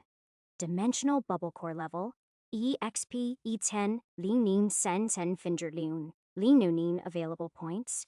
EMP, Shir, Liu No Na Chen. 16.7 MP per second. Shield HP. 10 shield maintenance. EMP per second residence, 3051 resident mana, taxed 1%. 14 EMP per second. Net mana generation, 30.8 MP per second net mana expended. EMP per second available administrative actions. Invest XP, send future, or pending XP to system. Go fuck yourself. I'm going to bed, set taxes. Mana and XP tax rates can be raised up to 5%. Manage security. Settlement shield and inner sanctum may be configured. Select focus, biological, technomana, mystical available power categories. Common dimensional infrastructure social further options may be unlocked by fulfilling requirements. I did not name it that, smartass, Jill thought. Change the name to... She paused. Shit, I don't know. How about Bertheville? Settlement name changed? Settlement name is now shit. I don't know. How about Bertheville? Jill sighed and projected disappointment toward the system. I've got something for your adaptive interface to ponder. Shit, Zanford's and brains, she thought. Jokes are much funnier the first time. Usually responses from the system came instantaneously, but this time there was a pause of several seconds. Adaptive interface input processed. Changing settlement name to Bertheville. Nice, Jill thought. Now, show me the security options. Settlement security inner sanctum. Core will only reveal itself to authorized personnel. The sanctum must be sealed to enact changes. Settlement shield, active. permeable subs and administrators. Known Jill tapped her fingers on her thigh for a few seconds and thought about who she trusted. Set Babu, Raz, and Mia as subs and administrators. She projected to the system, let them change whatever they want, and don't require the door being closed. That's just dumb unless I make the bathroom some sort of armored hide Zan security, super Zan crapper. For Sanjita, she paused for a moment, then nodded to herself. Let her see the settlement boxes, but don't let her change things. Hide the core from everyone else. Security settings updated. Jill balanced and extended 1 foot over the core crystal. She hooked it onto the door handle, flicked it down, and pushed the door open. Babu and Sanjita turned their heads and took in Jill, standing on one leg on the seat of her toilet, balanced over a spiky gold crystal. They shared a look. "This is normal," Babu said. Sanjita sighed. Then both of their eyes started flickering back and forth as they read the settlement notifications. "You named it Bertheville?" Sanjita asked. "Yes," Jill said. She jumped over the core and out of the bathroom, ducking her head in midair to avoid the lintel. "That right there is what I named it, no other name. You have a problem with that." Babu waved at his mother and shook his head back and forth. "That's what I thought," Jill said. "Bertha's a kick-ass name, so Bertheville is too." "You know it," Babu said far too cheerfully. Jill narrowed her eyes. "Back to business," she said. "First up is picking a focus." She willed the settlement screen to show those options. Select E area of focus for Bertheville. The choice cannot be revoked.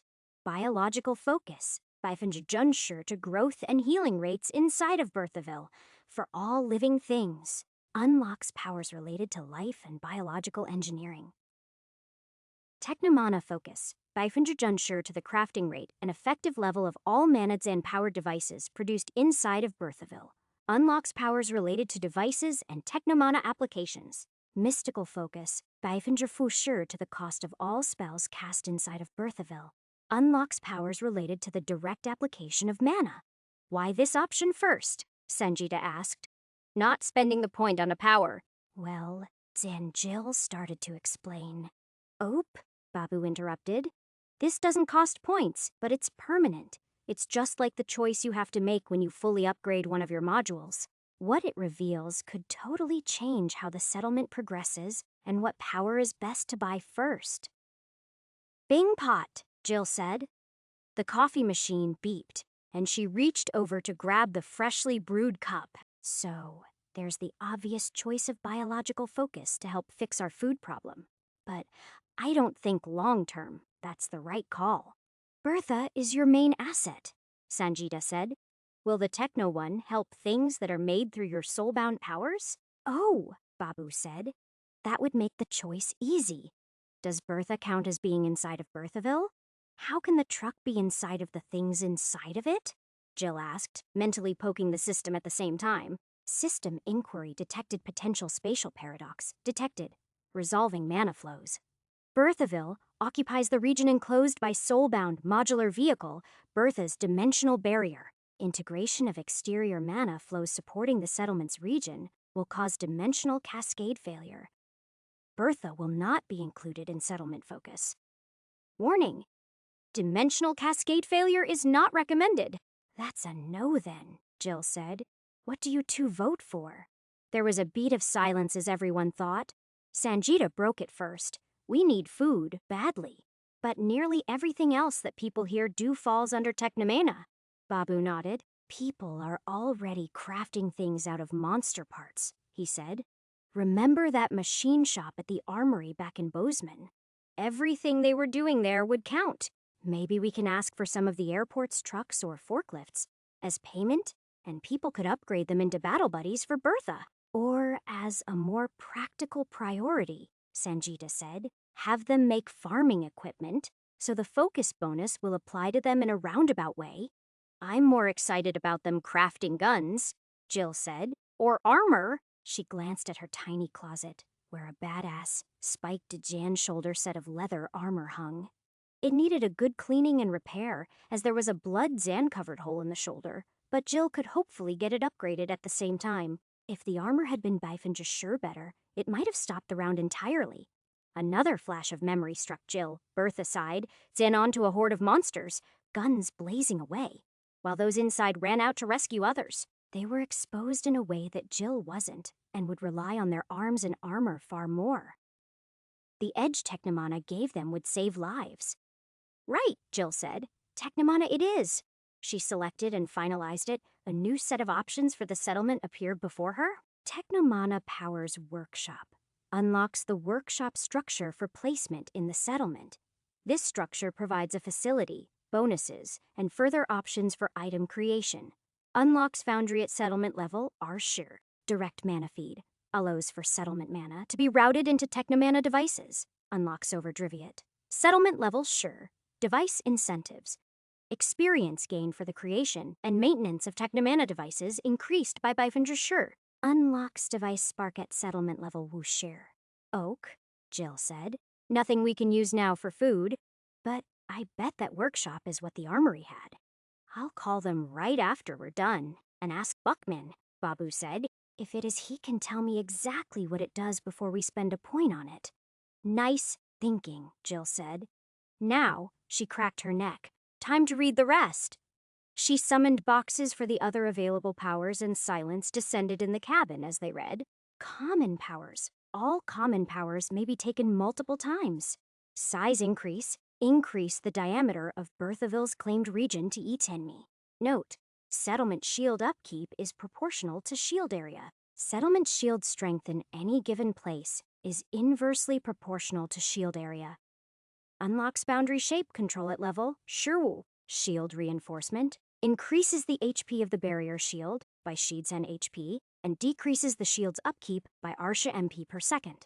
Unlock shield notifications. Core mana reinforcement.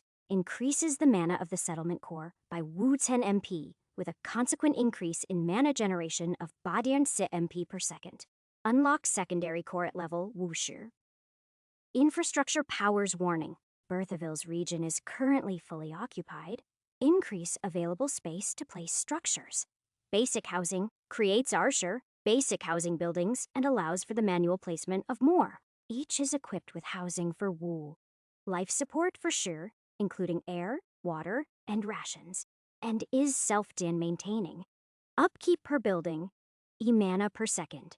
Each rank of this power taken supplies the upkeep for Arsha buildings. Unlock Shidzen density housing at level censure.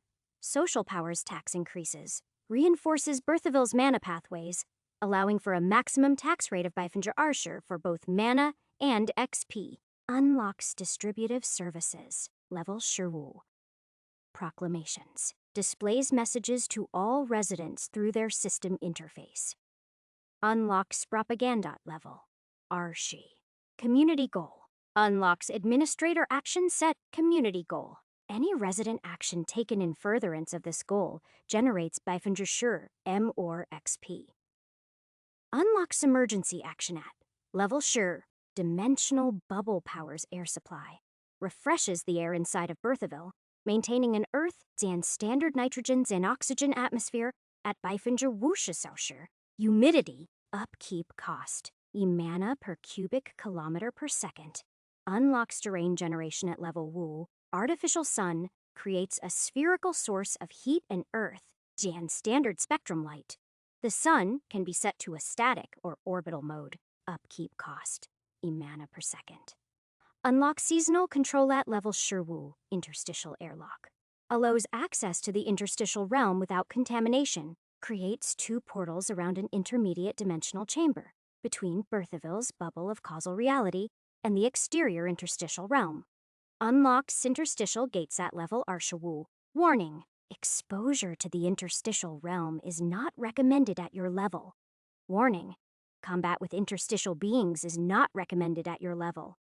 So, Jill said when she had finished, I'm thinking we put the first point into size increase so that we can set up some farms or hydroponics or something. There's no option in the buildings for those, Sanjita said. We'll have to get people to build them manually. You said people had farmer classes, Jill said. I'll give them space. They do their stuff. We don't starve. Babu raised his hand. I think it might take a few more settlement levels before that will work, he said.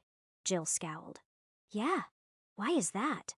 Well, there being a power called air supply is a bit of a red flag, don't you know, he said. It kind of implies that an extra source of air is needed. Jill snapped her fingers. Right?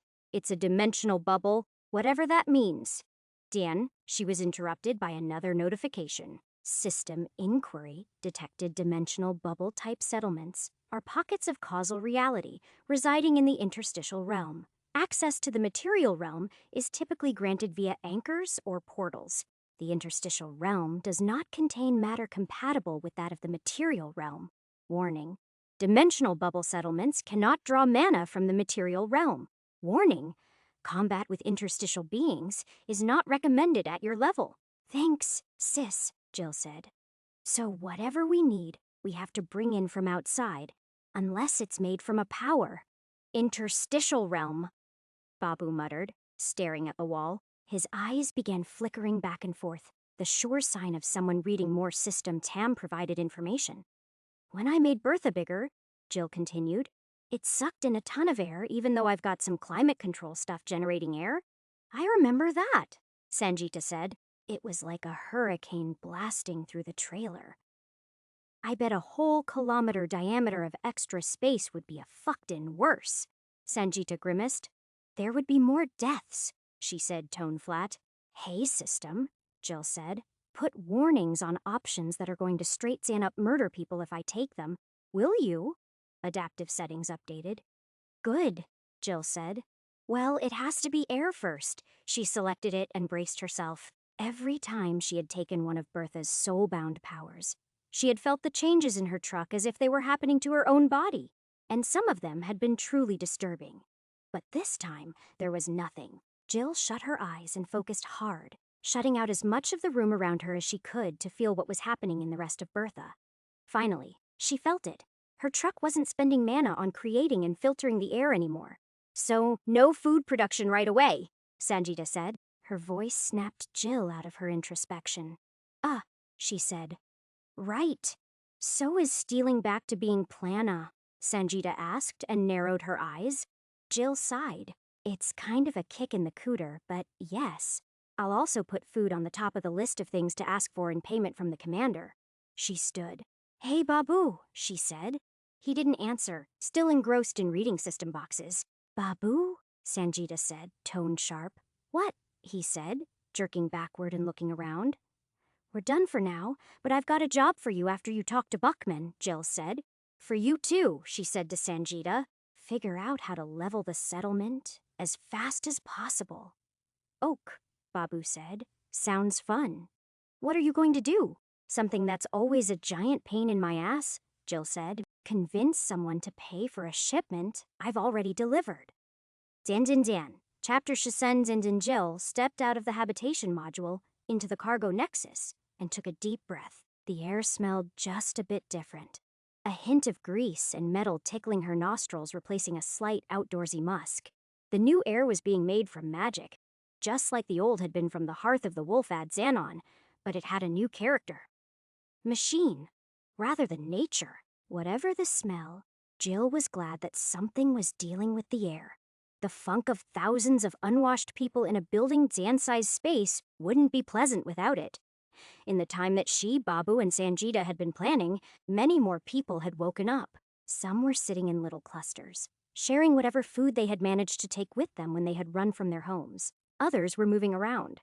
A trio of women stepped around Jill with hesitant smiles, heading into the habitation module and the few bathrooms there. The cargo doors at the other end of the bay were open and letting in daylight. Through them went a steady stream of people in both directions. Jill's presence had drawn attention. Nothing too overt, Zan, a cautious glance here. A change in conversation volume there, Zan, but enough to make Jill uncomfortable. Crowds and her didn't get along. She reached her mind down into Bertha, into her own body, and pulled at the metal decking underneath herself, raising herself up onto a shallow hill.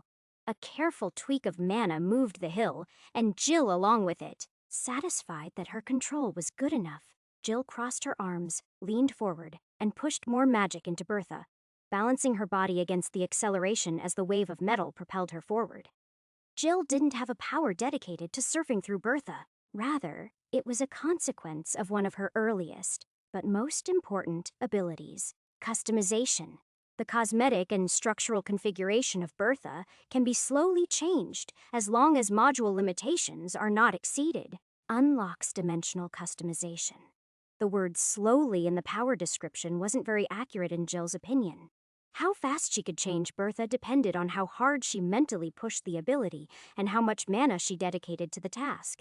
It was like a new muscle, one she was just learning to use, but it was capable of far more than the description had first led her to believe. Jill wondered what else was the same way. Distracted by her thoughts, Jill didn't see what was coming until it was right on top of her. Her eyes widened, her heart pounded, and time slowed. Charging towards her was an enormous beast, a blur of muscle, fur, teeth, and slobber. A spike of metal formed in Jill's mind's eye, ready to lance upwards from the deck and impale the creature. But at the last moment, recognition broke through her panic. Jill forced herself to relax, dissipating her attack before it had formed. The creature, a Bernese mountain dog as big as a horse, fell in next to her, easily keeping up, and barked. The single resonant sound was filled with meaning that Jill understood completely, despite there being no true words spoken. Hi, other Packmaster, are we running? I love running. Fondness filled Jill's heart. As she looked at the dog Sander, as it bounded alongside her, the animal was one of the exceptional few that had resisted the tide of magic, Zan-induced monsterization, that had swept the area, staying loyal to its owners, and protecting them long enough to find safety in Bertha. Once there, it had dedicated itself, with the permission of the young girl, whom it respected above all others, to comforting everyone it could. Sander radiated happiness, comfort, and safety in a way that only the best dog could. Jill slowed her surfing to a stop. Her eyes narrowed as she concentrated on the magic surrounding her, willing it to become visible. Glowing lines and clouds of mana emerged in her vision, each coming with bursts of other sensations, smells, sounds, and emotions telling her their purpose. As she expected, Sander had a cloud of connections emerging from him, each radiating fuzzy, slobbering happiness. "You're a good boy," Jill began. "Yeah," Sander barked, hopping in a circle and flailing its tail about. But Jill continued, pinning the dog with a glare. His eyes went wide and his tail fell. "Don't change my emotions, even to good ones. Got it?" "Other Packmaster doesn't want to feel good?" Sander barked, this time confused. "Not through magical mind Dan control power bullshit," Jill said. "Got it." "That was a bad word," Sander growled. Oh, for F. Dan, Jill cut off her profanity. It figured that the only person willing to call her on her language was a family dog. "Just be a good boy and keep your magic off me." "Okay." Sander hoofed out a humid breath. "Oak, but you still shouldn't say bad words." The magic puffing off of him swirled away from Jill. The intensity of her feelings towards the dog faded. She snorted to herself. Even without magic, she still liked the thing. "Thanks, buddy," she said, reaching up to give him head rubs. "Sorry." A high, Zan-pitched voice called from behind Jill. "Sorry, Ms. Cloud." A young girl ran towards them, clutching a stuffed animal version of Sander and panting for breath. Jill guessed that the girl was some age less than 10, but wasn't sure. Past experience had proved that Jill was terrible at telling children's ages. The girl stopped by colliding face-in first into Sander, trusting in the dog's general fluffiness to bring her to a stop. She clung to her dog and directed it in a serious voice. Sander apologized to Ms. Cloud for bothering her. "It's fine," Jill asked. She turned her head to look for some other adult she could rope into dealing with the girl. "I was telling him to not mess with me, but Zan, he messed with you," the child said, a note of panic entering her otherwise serious tone. "Please don't do anything to Sander. He's a really good boy." "Yay, I'm good," Sander barked. "What?" Jill said. "Why would I do anything to the dog?" The girl put her hands on her hips. "When people bother you, you beat them up and suck them into the walls." The girl said with a scowl. "I saw you do it." "That was one time," Jill said, "and they were trying to do a lot worse than bother me." A fraction of the refugees in Bertha had turned out to be the victims of mind control, programmed to turn violent when triggered. Jill had been a particular target. Wherever she went, they stopped attacking anyone else, focusing entirely on her. But they had been inside of Bertha, and Customize wasn't limited to the metal under Jill's feet. In her pain and rage, she had wielded it like a tidal wave, sweeping away the Lodesand leveled, uncoordinated attackers by the dozens. "You make people disappear forever," the girl whispered, awe in her voice. "It's not forever. I'll get to them," Jill said. "I've just had other bolds and odds and stuff to deal with. It's been like 6 hours. They're fine." "Huh," the girl said, clearly not convinced. A man jogged over, wearing a backpack sprouting glowing tubes. His clothes were smeared with the remnants of dried blood, and his eyes were ringed from lack of sleep. But he had an apologetic smile on his face. "Miss McLeod? Ma'am," he said to Jill and sketched a salute. "I'm Dan, Sarah's dad. Thanks for saving, well, everyone. I hope she wasn't bothering you." He put a protective arm over the girl, Sarah's shoulder, and rubbed Sanders' head with the other. What is with people being so Mother Dan F. Dan? She clamped her speech off and glanced down at Sarah, who was watching her with wide eyes.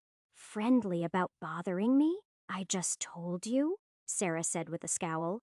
"You're the scariest and get grumpy easy? Pay attention." Dan laughed nervously. He nudged Sarah behind Sander. "Kids, eh? They just say stuff. No offense, right?"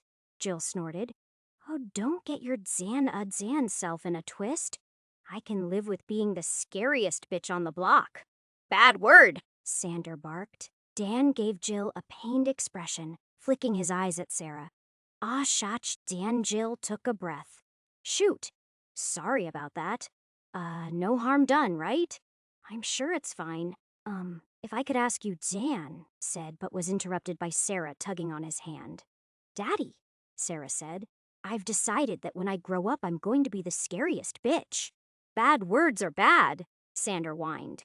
"That's a great goal, honey. But let's talk about that later," Dan said. "Ms. McLeod, I've got to ask, do you have a registry of people that made it into the truck?" He had a half-Dan hopeful, half-Dan resigned expression on his face. Jill's humor faded. "I've got someone on that," she said. "You want to ask Sanjita Body. She's about yay high." She held a hand out an inch above her own head. "Dark hair, dark skin, and a glare that will melt your brain." "Oak," Dan said, and let out a chuckle. "That's not intimidating at all. Thanks for everything, ma'am." He turned to Sarah. "Time to go, honey," he said, and guided both girl and dog away. "Good luck," Jill mumbled to herself once they were out of earshot. Her mind went to her own loved ones, so far away, before she pushed the thoughts away. Action would get her to them, not worrying. She shook her head and walked the remaining distance to the cargo doors unbothered. Her ears popped as she crossed the truck's threshold, emerging into the chill air of a Montana early den spring morning. She walked down Bertha's cargo ramp and onto the tarmac. "Jill," called a voice from behind her.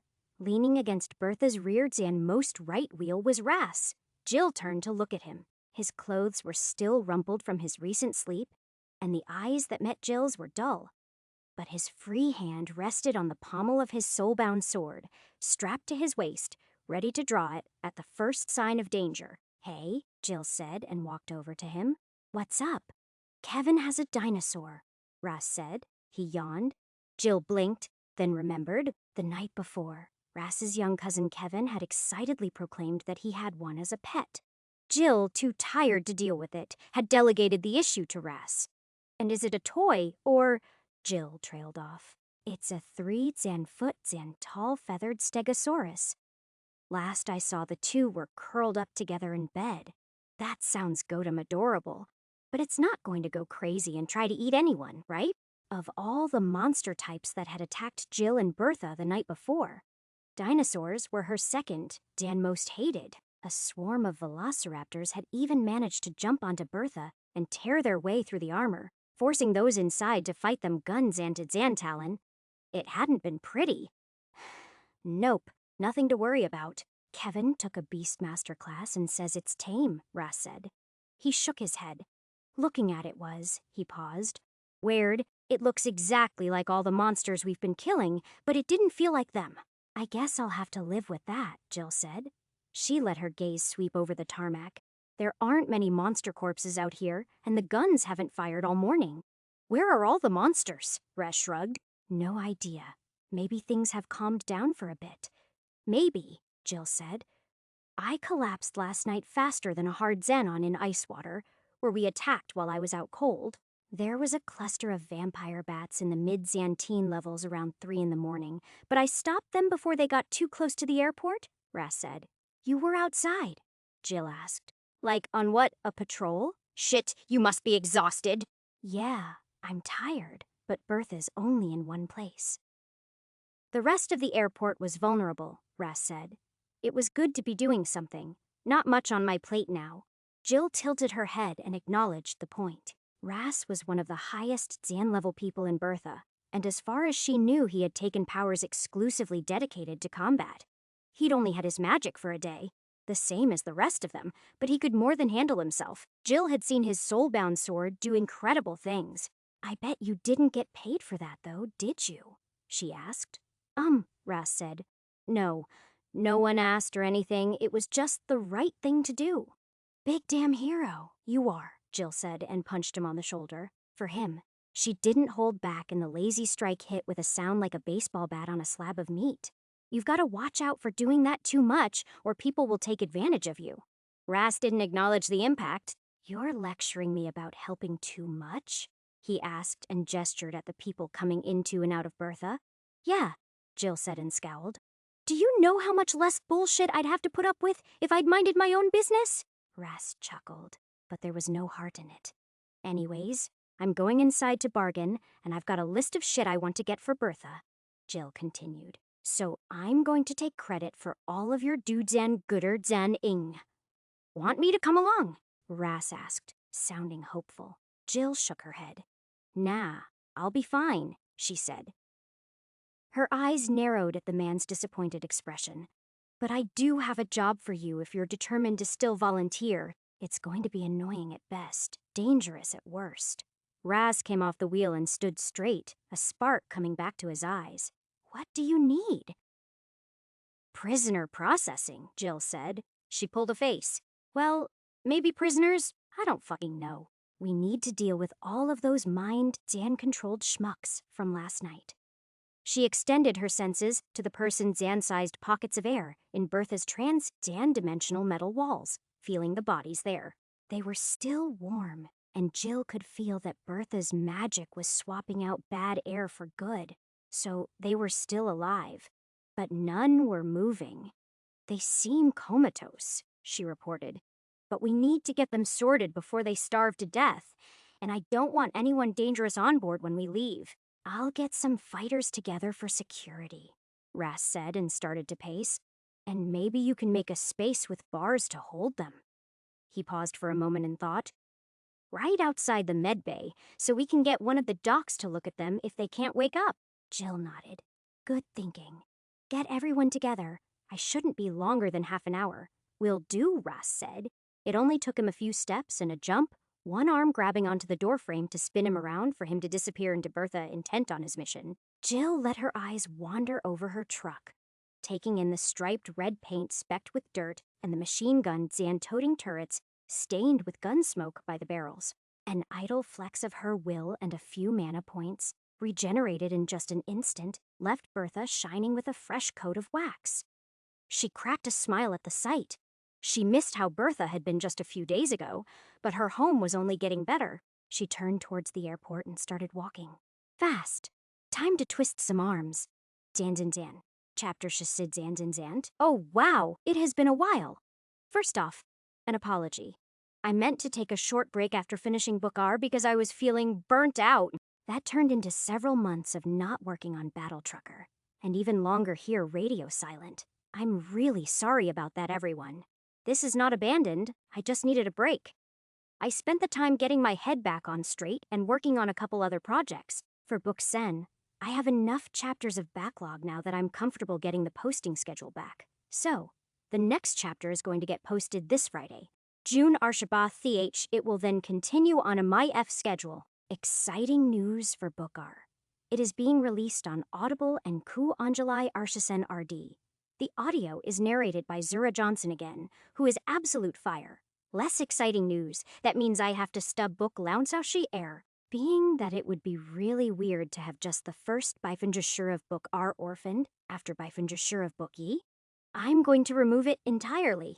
There is always this awkward gap between when I have to stub and when it's up on Ku, and the fact that I'm Readzan starting chapter releases right after stubbing is not great. Really not great. So, I'm going to be releasing a detailed summary of Book R on Thursday before the new chapter is out on Friday. That way, people can remind themselves of what has been happening and hopefully not be too frustrated that they can't read here. Thanks for all of your reading and your support. I'm excited to get back to posting and reading all of your reactions to the book. Zanzanzan chapter Shuwu Zanzanzan. This is a humorous synopsis of Book R, The End of the Trucking World. If you haven't read that book yet, it contains major spoilers. Don't read it if you don't want that. For those returning after the hiatus, I hope you get a few laughs out of this. System log 15, Sidian, EET Ba. Aline triggering event, destruction of settlement core. Billings by regional mana concentrator analysis. Mana flow disruption, corrected sapient loss ratio. High sapient loss mission impact. Negligible sapient anomaly detected. User Jill McLeod beginning Lodzian detail surveillance. Warning. Local system adaptive algorithms.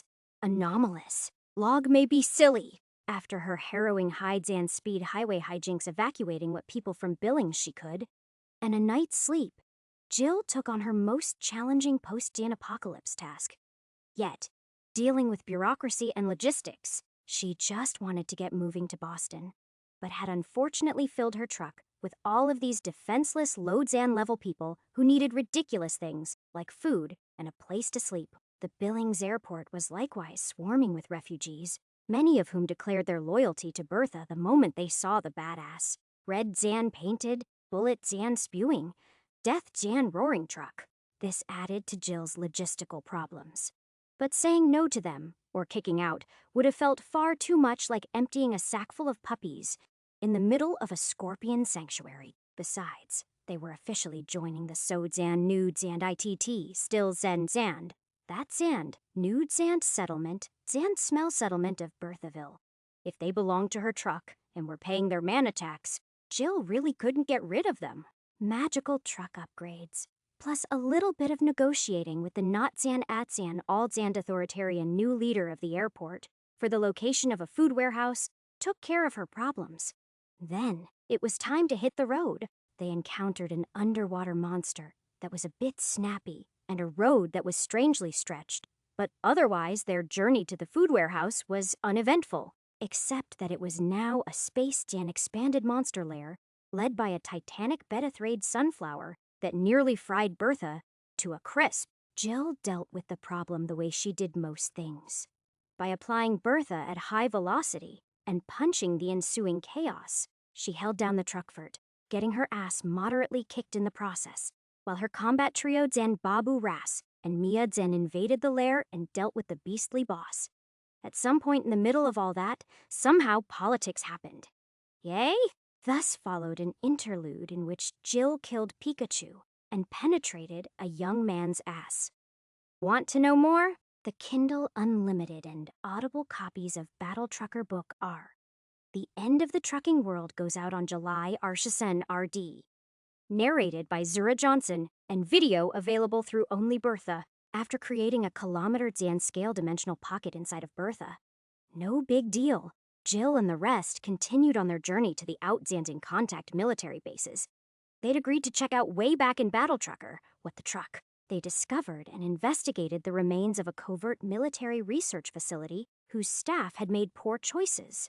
The whole ordeal was somewhat traumatic and made worse by the discovery of a gruesome murder on the Bertha Express. They continued to the second base through higher Zan mana and more Zan dangerously Zan best-nailed regions and discovered a wrecked convoy of survivors. Jill et al. Then fought their way through an oddly Zan passive ring of guardian monsters and entertained an unusually smart, portal Zan wielding, invisible T-Rex to rescue the remaining base personnel. One Super Zan-powered kick to the nuts later, and they were clear. Unfortunately, a few days later, whoever had been murdering people decided that letting a corrupted abomination onto Bertha and trying to take control of the settlement core was a good idea. A fight ensued in which Jill went full Transformers, but still got the shit kicked out of her. Sanjita got stabbed in the back, and Babu lost his marbles, said Barmy Denboy, then murdered a whole room full of people who all totally deserved it. Honest, before Jill used the power of friendship and swearing, backed by a perk point and systems and fuckery, to fix him.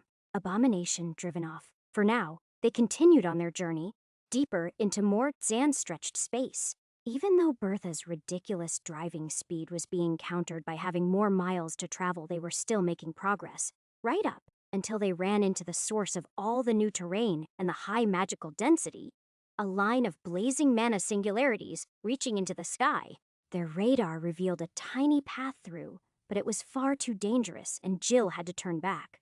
Depressed, but determined to find another way around, maybe to the south, she went to bed. Instead of her usual dreams of trucks, she found herself experiencing an oddly lucid, but very much Dine-ified vision. The T-Rex shared its story and offered to portal them to the other side of the rifts if only Jill helped kill the abomination. Which, let's be real here, she would have done anyways. After a scream, Zan-inducing portal, Zan-hopping kaiju, Zan-surfing drive, Jill ran over the monster with Bertha. That didn't quite do the trick, so she backed over it and revved the murder Zan wheels. Task complete.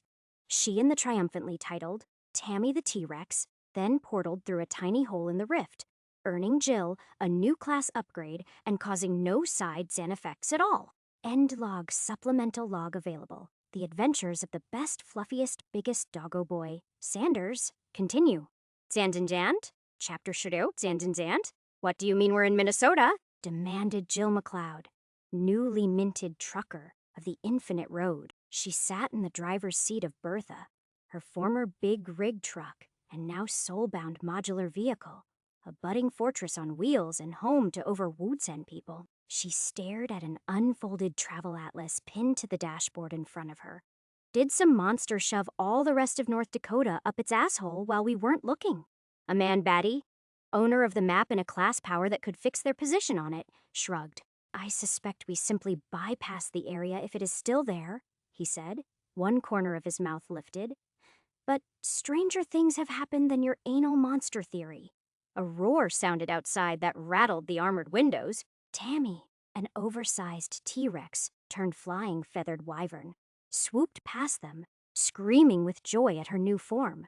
At over 4 feet long, she was a formidable boss monster, and she twirled through the air with deadly grace despite it being her first flight. Her roar transitioned into a white and hot lance of flame that carved a spiraling gouge in the plains around them. The monster was unique among the thousands that Jill had encountered since magic and mayhem had come to Earth.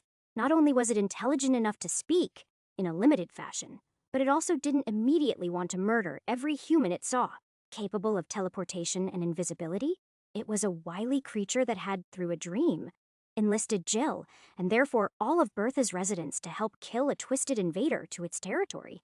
In return, it had used its portals to move Bertha to the other side of the North American Rift, a wall of mana singularities stretching from north to south that had blocked their path. The extreme levels of magic expanded space, and the distance they had to drive over to unfathomable size. New terrain poured out of the rift itself, like flyers from a hacked printer, formed from nothing but raw magical potential. Jill glanced at the truck's side mirror. She'd driven them far enough away from the rift that the ground underneath Bertha's tires wasn't visibly stretching, but it still took up the entire western horizon. It was so bright that it hurt to look at, even for her. She was high enough level, had enough magic coursing through her, that her body was nothing short of superhuman, even if her own class was only partially designed for combat. Before their crossing, a man's power had placed the rift in western North Dakota, just over the border with Montana. Or, rather, what had used to be those places before the terrain had grown to thousands of times its previous size. But now the ability put them east of Fargo, over Sembai Woshiyuni less from their last position. So what? She said. The state's just gone. Everyone in it, poof, fucked into pixie dust and devil farts? It's almost the definition of a singularity that we don't know what's on the other side. Don't you know? Said a younger man. Babu Badi was Aman's son and one of the first people Jill had rescued after the apocalypse had struck. He'd been in the process of moving to a different city from his family, traveling with his brother Raz, when the end of the world had proven to be too much for their rental truck. Maybe they are all, dead? His speech stumbled, and he gave a quick grimace before brightening. But maybe they just think everywhere else disappeared. They could be in a new world surrounded on all sides by glowing walls, with so much mana that it's already larger than the whole Earth used to be. Jill privately thought that he was being too optimistic, but didn't want to burst his enthusiasm. Just days earlier, he'd been very nearly twisted into a sociopathic monster himself and had only survived by giving up every bit of magical power, every experience, point, and level he'd earned. We should keep moving, said Ras. If the eastern side is as dangerous as the western, we'll be attacked soon. A swordsman by class and wielder of a soul-bound weapon, Ras was the most dangerous melee fighter on the truck. He'd been in the huge cargo module for crossing the rift, alongside a contingent of other fighters named the Cloud Killers in playful tribute to Jill's last name, guarding the truck's vulnerable rear doors. The inside of Bertha had, just like the outside world near the singularities, been stretched by magic, so much so that, with the help of powers from officially becoming a settlement, it now had its own pocket dimension a kilometer across, in addition to hundreds of rooms in the habitation and cargo modules. Most of those rooms were safely tucked away in the interior of the pocket dimension, but the rearmost part of the cargo module had walls that bordered with the outside world. It was there that monsters could attack and claw their way inside, but that was only if the creatures could catch the truck, which thanks to its propulsion module could drive it over Sembayuni less per hour, survive a hail of bullets from the turrets and mounted machine guns, and carve their way through thick magical armor. It had happened recently. Damn right, Jill said. She turned in her chair and looked over her shoulder. Over 24 people were in the former cab, now control room, and host of Bertha's settlement core. Karen, Babu, and Raz's aunt by marriage. And her backup, Amy, hunched together over a glowing console linked to Jill's own captain's speaking power, allowing them to listen in and talk to anyone in the truck. Katie, a younger woman wearing a punk leather jacket, and another 12 people formed the damage control crew, a group ready to dump their mana reserves into repair powers to keep Bertha going in the event of damage. And the person Jill was looking for, Jim Chen, one of the most experienced crafters on the truck, who was lying on his back under the consoles controlling the truck's magical monster and detecting radar. Hey, Jim, Jill said. How are those repairs coming? Can you just zap the dish with some magic and get it going again? I've already patched up the console. That's what I said, grumbled Jake, whose job it was to normally operate and monitor the radar. He still had burn marks on his face and clothes from when the radar console had exploded, overloaded during their teleportation journey, when Tammy had decided to take them on a shortcut over the back of an irate kaiju. Jim pushed himself off the ground and scowled at Jill. It's not easy. All of the control crystals are out of alignment, and the central eye is almost burnt out. He jabbed a finger at Jill. I don't know what you did, but don't do it again. He blew out through his nose, hard, and bent back over the device, his hands glowing with power. Jill rolled her eyes. I'll keep that in mind for next time, she said. The chatter in the cab dimmed just a bit as the people who'd been pretending not to listen in had a collective moment of worry. More than a few pairs of eyes flickered in Jill's direction. Ms. McLeod, a man said, there's going to be a next time. Is that wise? The feeling from when they had crossed the rift surfaced in Jill's memory. The windshield stretching away from her, sounds falling in pitch and volume, her entire being smearing across infinity. It was an experience that, if she was being honest with herself, she didn't want to repeat, but it had been the catalyst for her finally gaining a class evolution that resonated deep inside her soul. She pulled up the notification for the evolution that the system had sent her. Trucker of the Infinite Road. You have taken your vessel where it cannot go, sailed the infinite depths of magic itself, and lived to tell the tale. No other expanses could ever compete, and you will cross them all. Your new class powers will enhance you, and your chosen vehicle's ability to go where you will. She smiled, and a warmth bloomed deep inside of her. Just as soon as they were out of danger, she was going to take that upgrade and find out where it led. We might not do that exact brand of queefs and ripping magical bullshit again, Jill said. But we'll do something else crazy eventually, whether we want to or not. I'm sure of it. She paused. But Roz is right. Our first priority is getting the fuck out of this Super Zan high mana death zone. She was going east, back to Boston, back to her family. Her father, brothers, and girlfriend were all waiting for her. They had to be. That was the only reason she'd pushed the truck into so much danger. Kept them heading east despite swarms of monsters more dangerous than anything they'd ever seen before. Despite literal walls of magic, everyone in the truck had agreed to her terms, that east was their course when they'd come on board, but Jill doubted any of them had even imagined how extreme their situation had gotten. The mana engine was still on, filling the truck with a low rumble of waiting power. Jill turned back forward, grabbed the wheel, and put her foot down on the accelerator. Bertha leaped ahead, its huge, knobbled tires throwing up a cloud of churned dirt behind it. Jill didn't push them too fast, not while the radar was still broken. At the truck's maximum speed, they could stumble into a bad situation far too quickly. A leisurely Ibai less per hour would be enough. Jill activated her communication ability and projected her words to the turrets. How are things looking up there? Are we clear? We see only our new friend, replied a single multi-Zan tonal voice from many throats. One of the turret module's upgrades tied the gunners together into a hive mind, sharing their reflexes and class powers. The hive had taken on a personality of its own, one that mutated depending on exactly who was behind the guns. She has scared away the few monsters that had been within sight. She scared the pants off of me with that flyby, muttered Zeke, one of the gunners and an ardent lover of all things flamethrower. His words carried to Jill's mind by Captain speaking, despite their low volume. You should pay more attention, said Melissa, another gunner.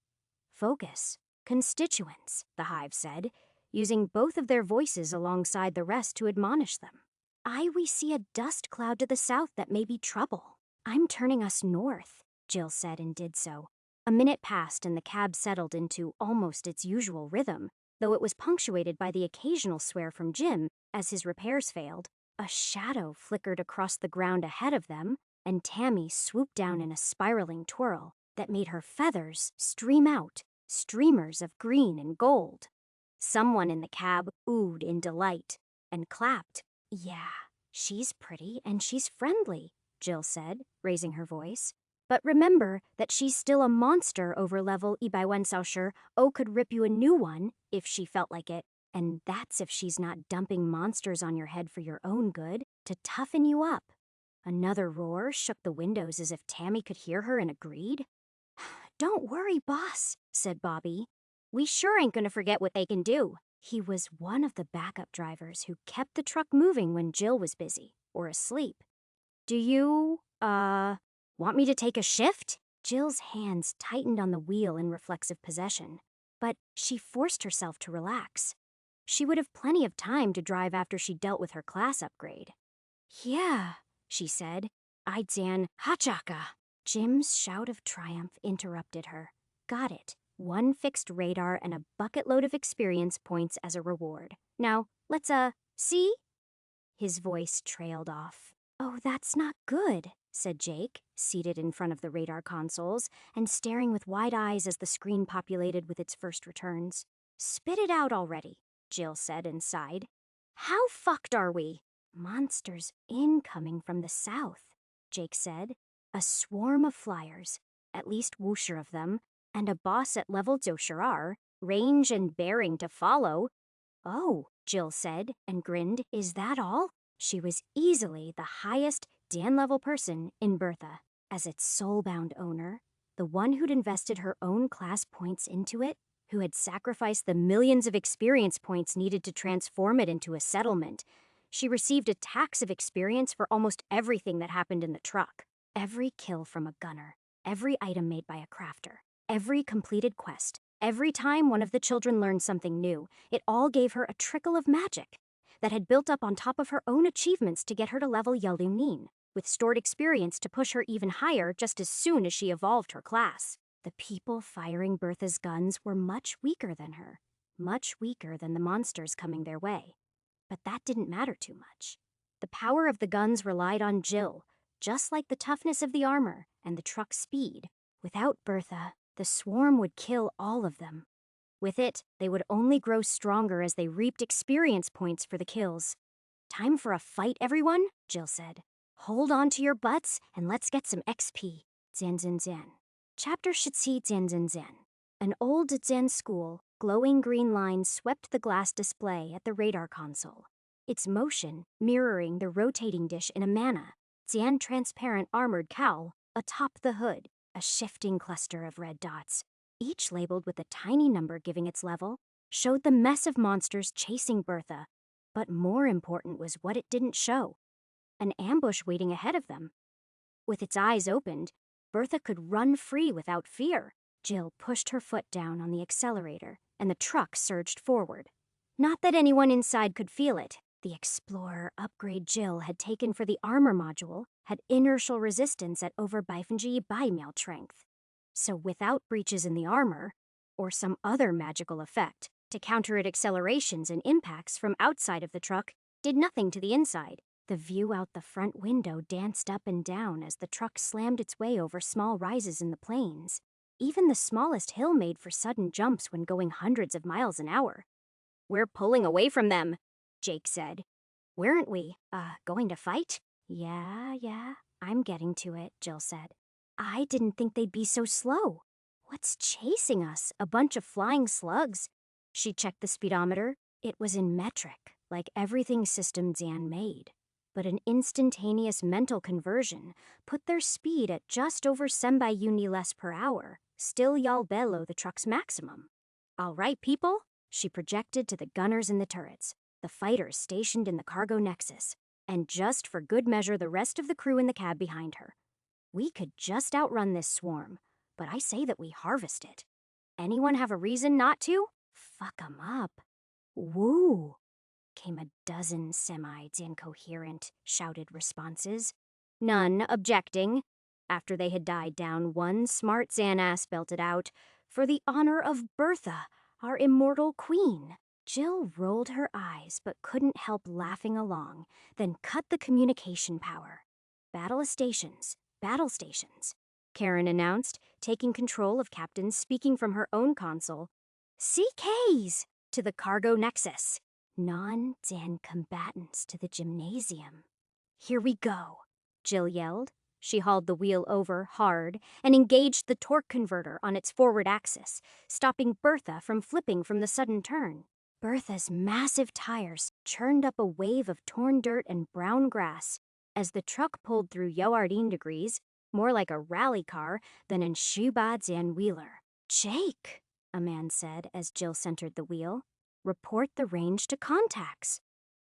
"Arsharar clicks," Jake shouted, a bit louder than was necessary, then "Arshayi" a few seconds later. Despite approaching the flying swarm at an angle rather than heads-on on, their closing speed was in the hundreds of miles per hour. Jill leaned forward to peer over the wheel. She couldn't see the monsters, not yet, but there was an unnaturally isolated wall of storm clouds in the direction where the creatures should be. It could be something the monsters were making around themselves. It could be the actual monsters were the cloud. They'd fought monsterized grass and stone before, after all, so it might be time for water vapor to have its turn. She held their course, a grin forming on her face in anticipation of the coming kills. Jill's smile froze, then cracked. "Tits," she swore under her breath, shaking her head. "Bobby," she said, "take the wheel. You tuckered out already," he asked with a teasing grin from behind his beard. But he stepped up beside the left Zan hand driver seat, ready to do as she'd said. "More like I'm tired of worrying that your low Zan level ass will choke to death on a stick of butter," Jill said. "So sit down and get some XP. The system awarded experience for kills based on an unexplained contribution. No one, not even Babu, had figured out exactly how the mechanic worked, but being the one who drove Bertha into combat counted. So did being the owner of Bertha whenever someone inside used something of the truck to earn experience of their own. Every time one of the gunners got a kill, every time a crafter used the workshop, every time someone even cooked a particularly good meal in the kitchen, Jill took her cut. She stood to clear the driver's seat for him, a tiny bit of her attention sinking into her connection to Bertha to keep the truck going straight. "Try to circle them at a mile," she said, once he'd settled into the cushioned leather and his hands were on the wheel. "Our accuracy will be poor at that range," a man said. Unsaid was that the truck's biggest weakness in combat was its mana capacity. The guns were hungry for magic and couldn't fire forever. Too many missed shots and something otherwise weak could outlast them. Jill grunted in response.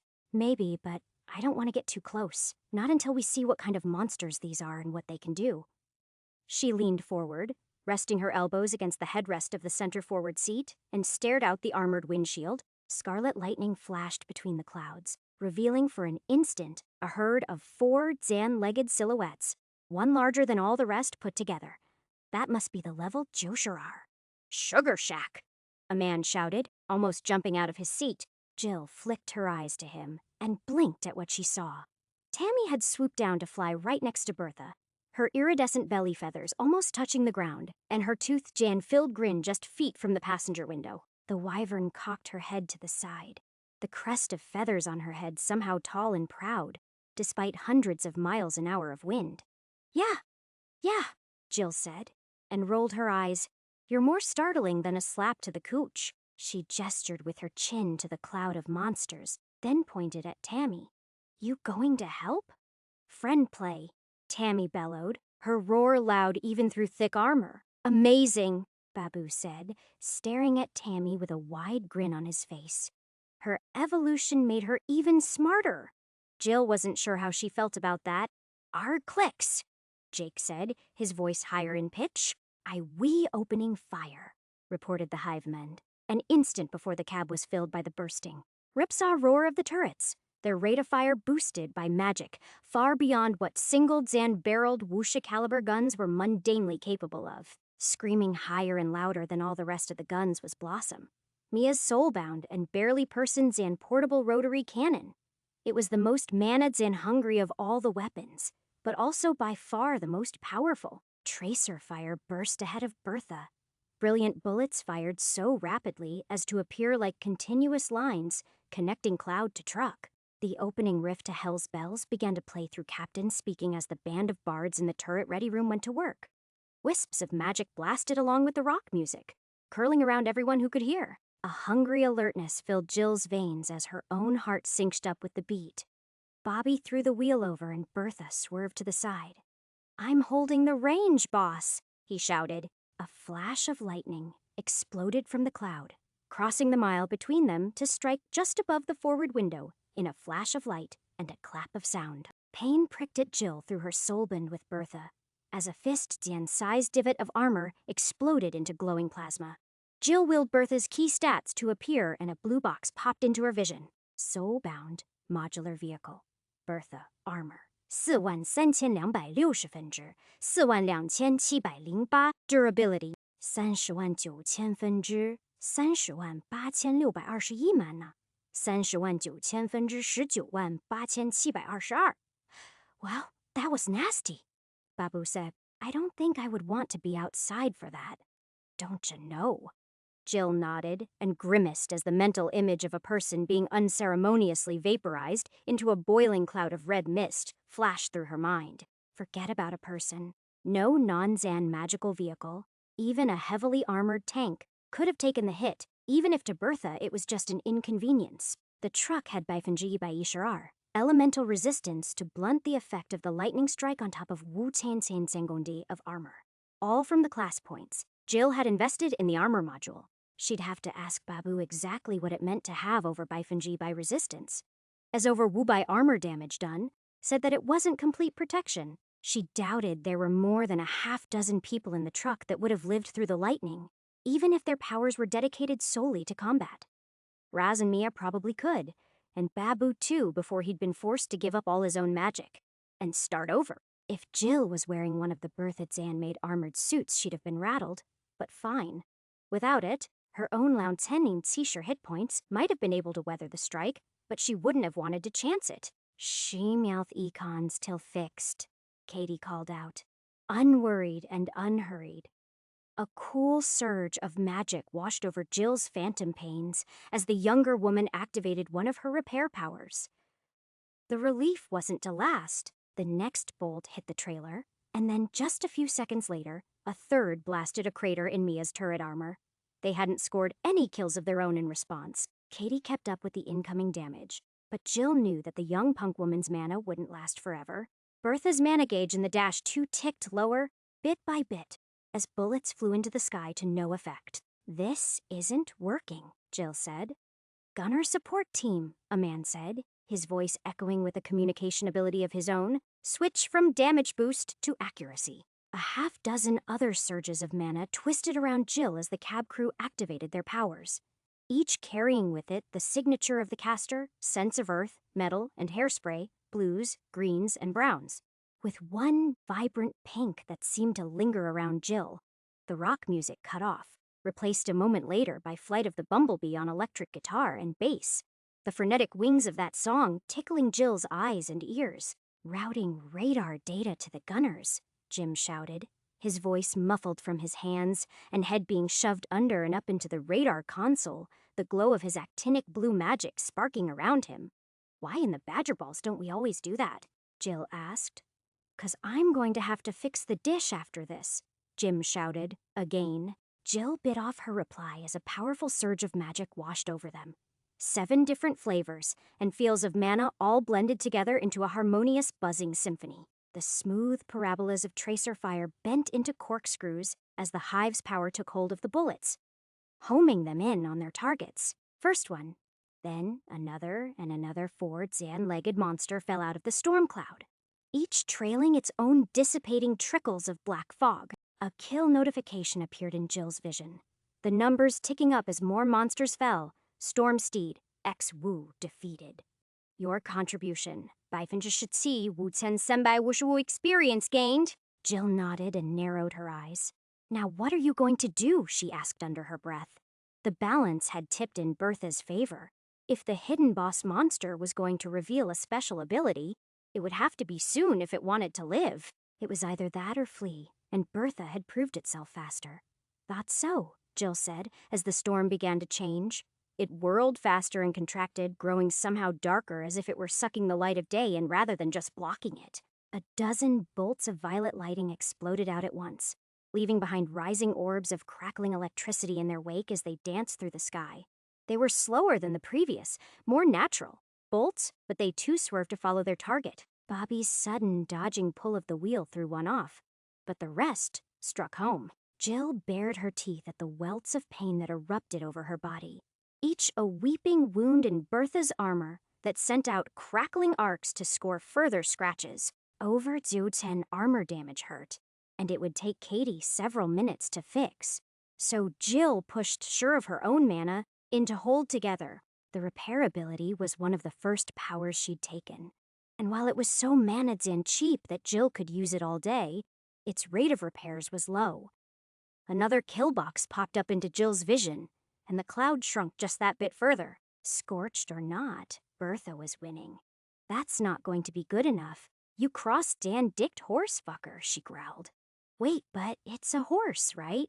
So it would want to Dan a man in the repair team asked. Shh, Karen hissed at him, cutting him off. It's a Jillism. It doesn't have to make sense. A muted scream akin to the combined wails of a horse being eaten by an irate toddler rent the air, still audible, despite the cab's thick armor and the mile of distance. Another dozen of the smaller storm steeds fell from the sky. Jill's XP contribution a paltry Bifinger Wu. The cloud went from black-laced to an Idan searing purple, pulsing with power. Bobby threw the wheel over hard before Jill could say anything, attempting to dodge Bertha's massive bulk out of the way of the telegraphed attack. Threads of magic shot from Bertha into the ground as he activated diffused traction. A flash of motor oil and wood smoke hit Jill's nose as his own magic poured into the truck at the same time, Bertha danced sideways, the usual wave of churned dirt nowhere to be seen as the two pieces of magic combined to whip Bertha into an erratic sideways slide. It didn't matter. One instant, the attack was still charging. The next, Aidzian's searing violet light blasted through the windows, obscuring everything. Jill threw a hand in front of her eyes as her skin erupted in pain, the light boiling away Bertha's exterior. Her ablative armor power activated a second later, and the pain dulled to a dull blistering. Shouts of surprise and pain filled the cab. A man was the least affected other than Jill, just giving a gasp and a grunt before throwing his arms over his head. Babu was the most. He screamed and collapsed, convulsing and clawing at his eyes before unconsciousness took him. We burn, the Hevmeen's 7 voices yelled together in a discordant shriek. Jiminy Cricket! Bobby gasped out, his eyes pure white and dripping blood. Aijian, I'm blind. Jian. Chapter Shaba Jian. Jill flung herself around the center seat she'd just been leaning against. Her forearm clamped over her eyes to keep out the scouring light. The wheel slid sideways and came to rest under her outstretched hand, responding to her desire to take over from Bobby. She pulled Bertha into a tight turn, desperate to get armor and not windows between the Nova Zan bright storm cloud and her. Seconds later, the maneuver was complete, and the heat on her skin winked out. At least, that bit of it that was really from her own nerves, and not from her connection to Bertha, whose armor still burned. She tried to open her eyes, but even the light reflecting off the ground ahead of her was too bright to bear. A tiny part of her brain cataloged that she hadn't been hit by a reflection from the side mirrors. Those had melted away. Jill's senses expanded into Bertha, and she felt rather than saw Karen haul herself off of the floor and back into the seat behind her console. Medics to the cab, Karen croaked, her voice betraying her pain. She swayed, only her grip on the console's sides keeping her from falling back to the floor. Bobby had staggered away from his chair the moment Jill had willed the steering wheel away, hands clasped to his face. Sonofagan, he yelled as he tripped over Babu's fallen form and fell to the floor.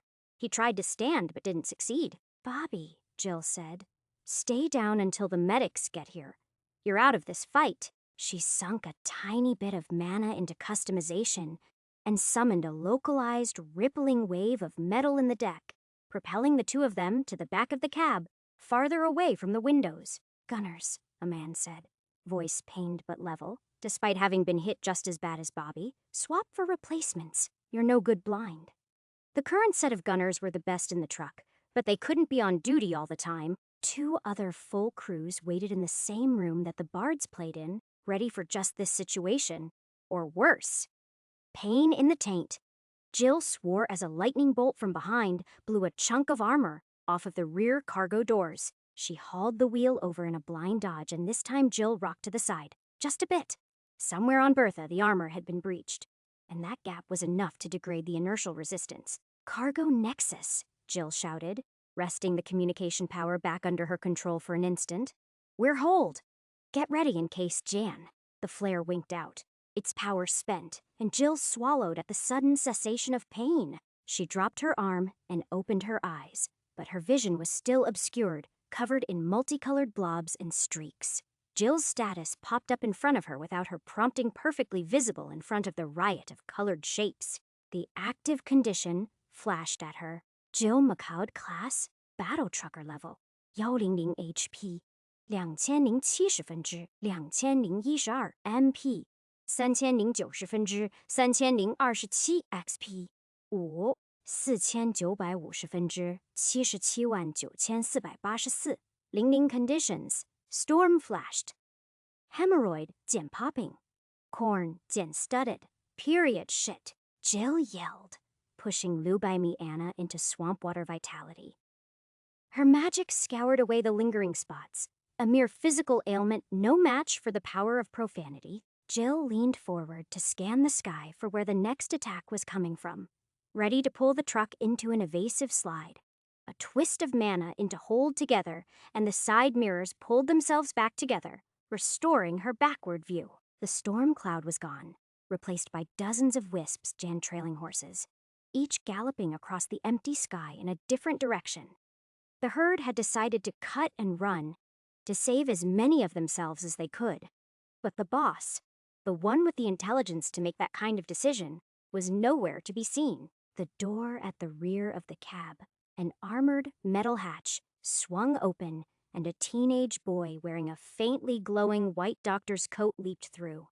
"Who's dying?" he yelled, hands already glowing with pink mana that clashed with his dyed Zan-black hair. Blood Zan-red nail polish, and silver nose rings. The sight of him dragged Jill's attention away from looking for threats. The last time she'd seen him, he'd been in anime Zan-covered pajamas.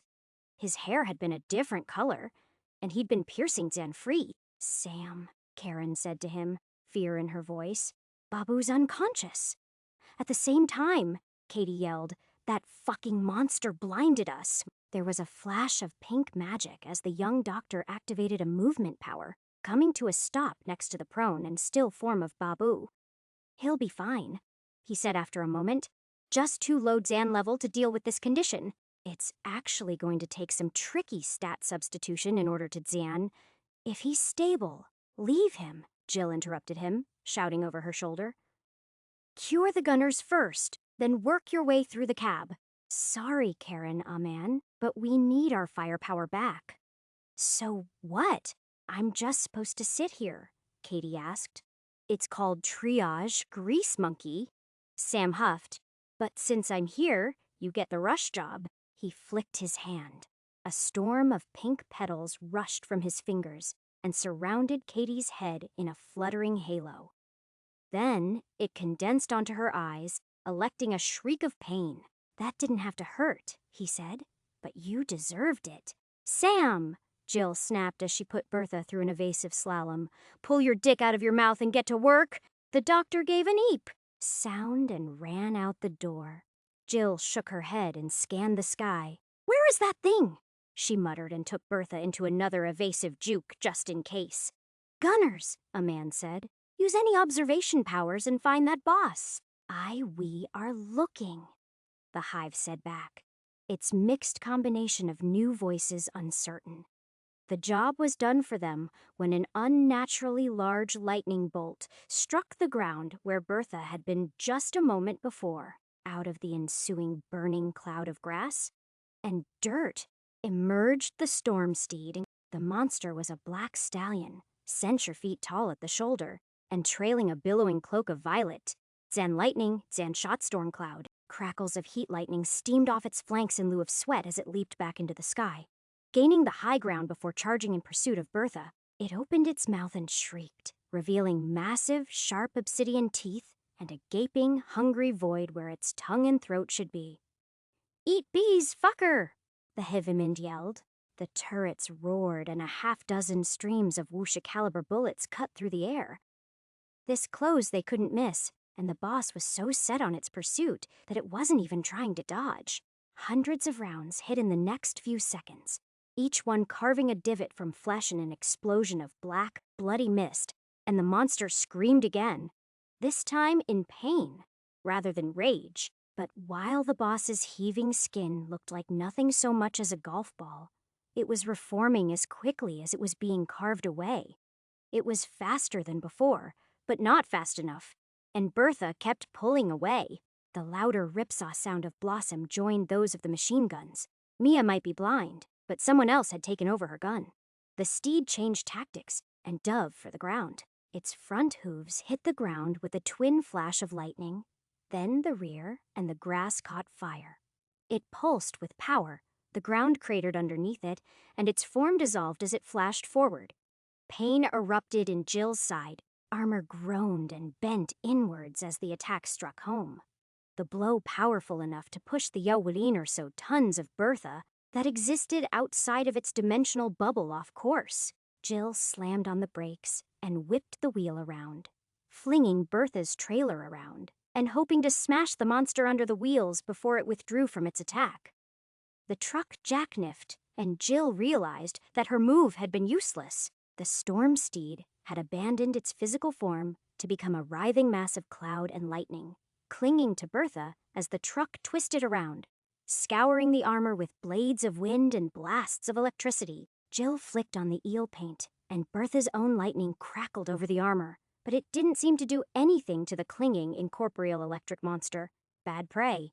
Tammy's scream rattled the cab as Bertha again jumped in a new direction. The Arbide Zan foot Zan long wyvern, slamming into it at high speed. Feathers? Jill swore as her vision was interrupted by massive flapping wings and a feathered tail. Tammy had wrapped her many Zan times and longer, sinuous body over and around Bertha, and the truck bucked and heaved as her claws tore into the storm steed.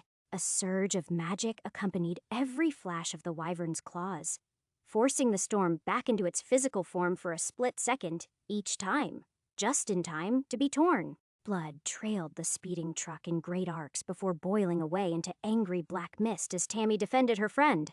Jill gasped as the gouging pain stopped, the storm steed retreating away from Tammy's seeking talons. Bertha's armor was under Bivender's scissor and pierced through in multiple places. The durability was still fine, but they had taken far more damage than she had thought possible before the fight began.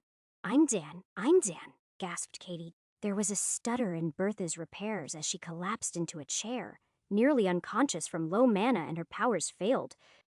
Before the next person on the repair rota, Mal threw out his hands in dramatic fashion. He was the youngest person in the cab, barely Shitsi, and had the unlikely class of cake apprentice, but his confectionery touched Zan-up powers worked just fine repairing Bertha.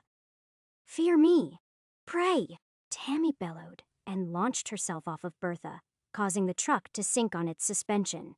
A glowing portal appeared right in front of her nose, and the wyvern disappeared through it. The lightning cloud reformed to their right and a quarter-mile away, its storm cloak in tatters even if its flesh was still whole, and it galloped away. Jill let out a huff, annoyed at her own jealousy that the monster was afraid of Tammy, but not Bertha. For a moment, she wasn't sure what was the right thing to do. She could keep driving, turn the wheel over and point them east, and just press down on the accelerator until the boss disappeared from the radar screen. Every second that she didn't act was another second at hundreds of miles an hour bringing them away from danger, and at the end of the day, that might be enough. Fuck that, she snarled, and instead turned them in pursuit. She hadn't gone through all of that pain to flee from a beaten enemy, especially not with backup flying somewhere overhead. We're killing this thing before it comes back for a second pass. She rationalized aloud. She closed the range until they couldn't miss, then eased off on the accelerator, matching the storm steed's speed. H-E. Double hockey sticks. Yasmin in one of the turrets chimed out, "The bullets aren't doing damage anymore." We concur with our constituent, the hive said.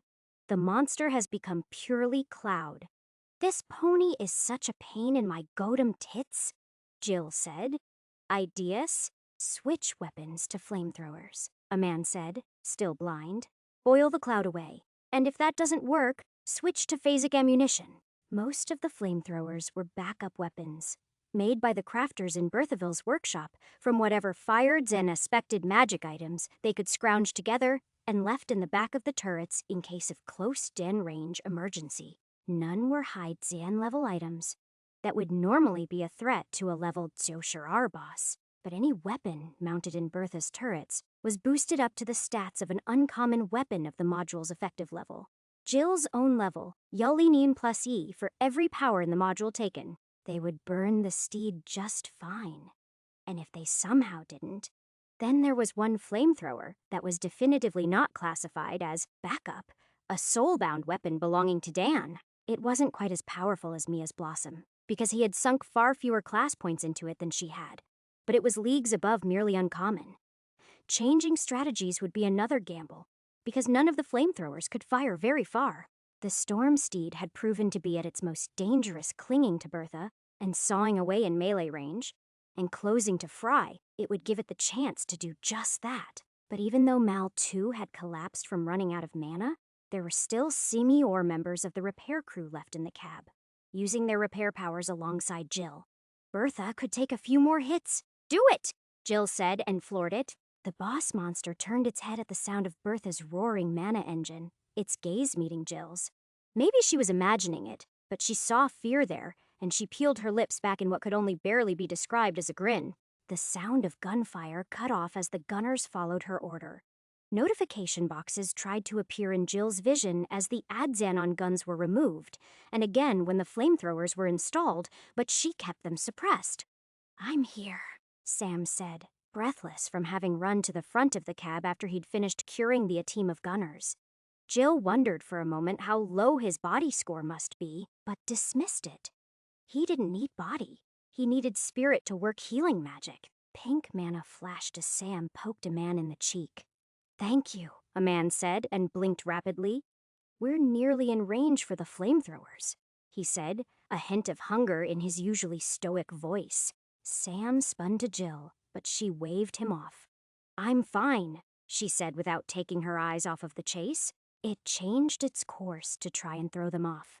But the horse's hooves still flashed lightning every time they touched the grass-covered plain, leaving an easy Zan-to-Zan follow trail of fire and smoke behind it. It activated its lightning Zan-based movement ability, Sen M or times in quick succession.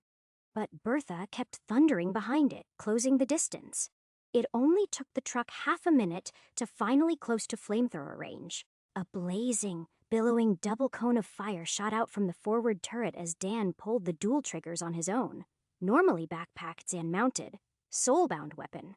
Bertha's mana dipped under the drain, but it was power well spent. The storm steed turned from black cloud to flaming tornado as it whirled in place, lunging back at Bertha, and was met by lumi or streams of fire. It went straight for the truck's front windows, plastering itself over them and blocking out the daylight, leaving only blackness interspersed with purple lightning. Screeching noises filled the control center as its blades of wind tried to cut, and lightning tried to blast through the armored windshield, mere feet in front of Jill's face. "Changing our configuration," a man announced, and his magic connected to the customization console in front of him.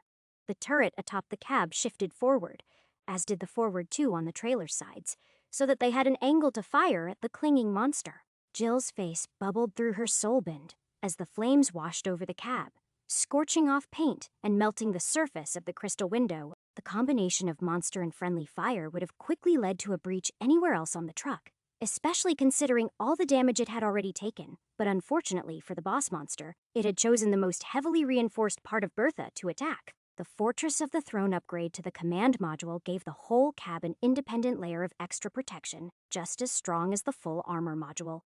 But it still hurt, as if someone was taking a blowtorch to Jill's face. She reached into herself and mentally squeezed on her connection to Bertha, trying to dull the sensations. That helped, but it was a cure worse than the disease. It felt like she had her hands wrapped around her own throat and was choking herself to unconsciousness, all in order to ignore a sunburn. She let her soul bond flow free and endured the pain instead. The storm steed flowed off of Bertha and reformed. What remained of the gigantic stallion's skin blistered and blackened. The rest was gone entirely. Cooked muscle, oozing blood and alien purple ichor with every flex, was exposed in its place. It turned away from Bertha and tried to gallop back into the sky in a futile effort to again run, but the damage was too much. After just a few steps, the air gave out beneath its hooves and it fell to the ground. Bertha spun in one more turn and Jill lined them up with the fallen boss monster. The mana engine roared as the truck shot forward. The horizon tilted down as Bertha slammed into and over the monster. It was high enough level and tough enough that it might have been able to take the weight, but Bertha's wheels weren't just for driving. They were upgraded by the brutal wheel's power to be as powerful weapons in their own right as the guns in the turrets, if constrained to killing only whatever the driver could catch under them. The mana gauge shot upwards as the boss died, its power consumed by yet another wheel upgrade. Superior Storm Stallion defeated. Bonus experience awarded for killing a superior monster. Jung E. Darlun, your contribution. 520 Sidsen down by censure art experience gained. Ooh-rah! Take that, you fart, Zan Cloud, and oh, thank fuck. A mess of voices all sounded at once, both in the cab and from the turrets. Eat shit horse thing. Jill joined in the trash talk, but her heart wasn't in it. She slumped back in the driver's seat, her grip relaxing a fraction from the wheel, and kept pushing her mana in to hold together, helping to stitch Bertha's scorched and slashed armor back together. Her skin still felt as if it were cut open in 1,000 places, but those cuts were now pulling themselves closed, bit by bit. She eased up on the accelerator and put Bertha into a sweeping curve, back towards the fallen corpse of the superior storm steed. Get ready for looting, she projected to the cargo bay. Understood, Ras replied. As Bertha passed by the broken monster, Jill reached out with her cargo kinesis and wrapped the body firmly with strands of telekinetic will. The boss was large enough that while she could get a solid grip on the body, its neck and head, still crackling with stray electricity and gushing blood, lay outside the power's range. It flopped and dragged over the ground as Jill reeled the monster in. The truck's rear doors opened, too small for the corpse to fit through. While Jill, or anyone interfaced with the control console in the cab linked to her customization power, could expand it into a wide enough mouth, she didn't have to. Instead, the stallion exploded into motes of light as Ras looted the creature, allowing the system to break the dead monster down into pure magic before reforming it as a new, usable object. Jill's cargo kinesis didn't let her see what she was manipulating, but the new loot was small and very heavy. She yanked it into the trailer and Ras shut the doors. Well, that clusterfuck is finally Odzan, she started to say, but cut herself off. The ground had dropped away from beneath Bertha for an instant before slamming back into place, leaving behind giant radiating cracks and the occasional toppled tree. Contact! Jake on the radar's voice cracked in panic. There was another tremor, then a third. They were in time, as if something massive were striding their way, shaking the ground with every even-Zan-paced step. It's Dan. It's Dan. Its Dan level is over our bike. Remind me to keep my cursed mouth shut, Jill said. We're gone, Zan. Chapter Shizuo Zan. Well, that easy pack of monsters turned into a studded dildo wrong Zanhole surprise, Jill said an hour later. Their escape had been thankfully uneventful. The level Arwood Sea behemoth either slower than them or just uninteresting in chasing the relatively puny truck. It was also possible that it had never even noticed them. The radar had spotted it from miles away and they'd run immediately, never catching sight of what it was. In any case, Jill had been confident enough that they'd gotten away clean that she'd called a meeting. Now she was in the small conference room just next to the cab, sitting at the oval table in the seat nearest the coffee machine. Babu, Mia, and Ras had joined her and were sitting in a cluster, talking. So were the brothers' parents, Sanjita and Aman. The Batty family was Overdzan, represented out of Bertheville's over Wutsen people.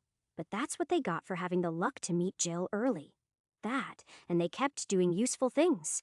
Jacob, the elected representative for all the people in Bertha, not named Jill McLeod, had been chatting with Jim and showing the crafter a drawing on his clipboard. Jim looked excited by whatever it was, and was gesturing his hands to mimic explosions.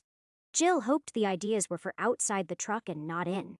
Sitting apart from the others was Captain Green, still in his Air Force uniform. He was an uninvited guest for their planning meetings, but had started showing up to them anyway. Jill let him stay because, like it or not, he still commanded the battled Zanharden survivors from his former base, and under his orders they helped defend Bertha. He didn't often say anything in the meetings, but listened to everything. The chatter choked into silence at Jill's summation of their fight. All in favor of Babu wiping that imagery from our memory? Mia asked. I can't do that anymore, Babu said with a smile that didn't reach his eyes. Oh, right, Mia said. She squeezed his leg under the table. Did the fighting not go well? Sanjita asked Jill, ignoring the byplay between her son and his lover to look at Jill. We heard some bangs and screams, and the medics rushed by. But that's not really any different from a normal Tuesday when you're driving. Hilarious, Jill said. The fight never tipped the scale from dangerous to deadly, but the horse was stronger than I expected, did more damage than I'd thought it could. Left unsaid was the pain that damage caused her. There were breaches in the cargo nexus big enough for monsters to get in. Ras said, if there had been any others around. It could hit us at range, Jill continued, ticking off items on her fingers. It could catch us with movement powers. It could dodge our bullets by going all cloudy. That's more abilities than we usually see. And that's not even counting the flare that blinded everyone. I'm still seeing spots, Mia grumbled. You wouldn't if you would go to the med bay, Babu said. Mia crossed her arms. That could have been a disaster, Jill said. Give me ideas on what happened and how we can fix it. The turrets were still intact at that point, and Cab's extra armor held, a man said slowly. Usually that stops status effects from getting through. But we know armor doesn't protect against everything. Mind magic, for example. It attacked with light, and you were all looking through windows, Ras said. Light is what windows are supposed to let through. This doesn't seem complicated. Yeah, Jill said. But that kind of common sense is what magic usually laughs at before punting it to the moon. Sis, she turned her head to the ceiling, as if the system were watching from above. Does elemental resistance take care of light? It's gotta be an element. System, inquiry detected defensive efficacy, is dependent on base design. The armored windows of soulbound modular vehicle prioritize visibility over absolute protection. Resistance to photons in the human Zan visible band is reduced. So your fancy upgrades, and armor let things have their way with my eyeballs, Jill asked. That's a hell of a loophole. System inquiry detected the armored windows of soulbound modular vehicle. Bertha, block thermal effects. Reduced photon resistance is non-Zan 0. Warning. Estimated damage from unresisted storm steed. Storm flash, not recommended at your level. Warning. User Jill McLeod requires UN Zen molten skin for optimal operation. Okay. Don't get your bits in a twist, Jill said. I was just asking. Well, she said, lowering her gaze back to the table. The good news is that we found a vulnerability without all dying. That's worth something. Green snorted. Jill ignored him. I'll get my people working on some sort of auto-Zan darkening ad Zand-on for the armor, Jim said.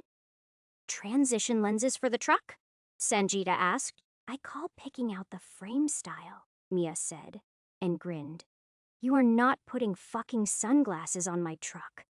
Jill muttered, knowing full well that if the glasses actually worked to defend them, she wouldn't stop them being put on. A man cleared his throat.